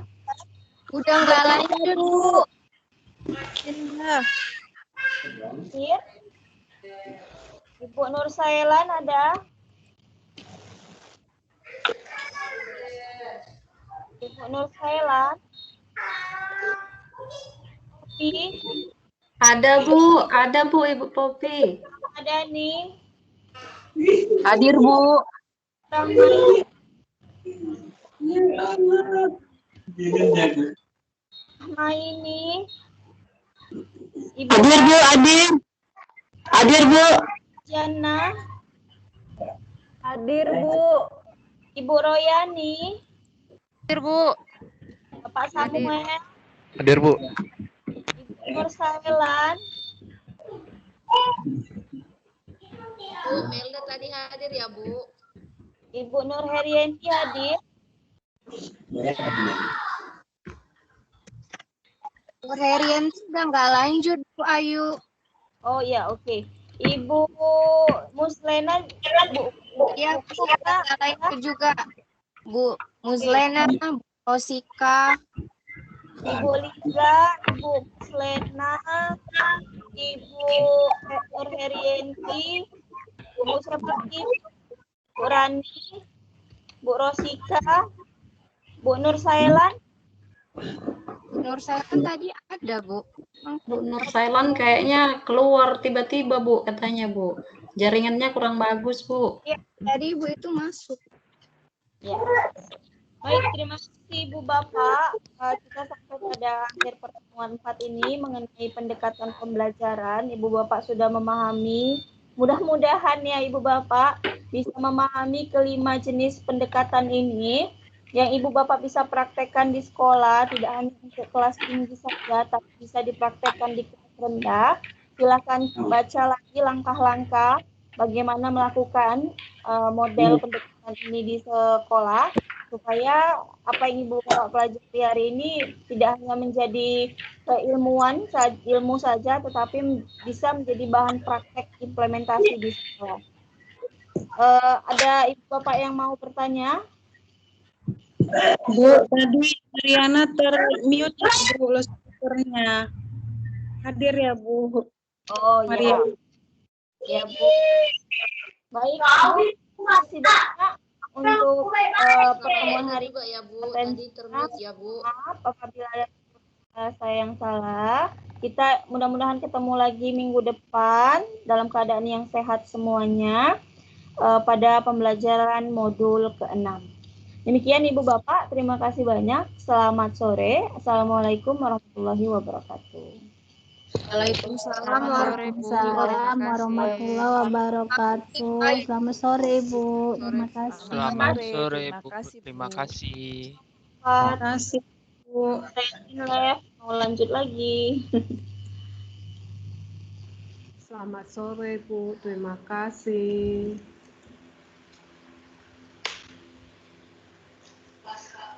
Dulu ya.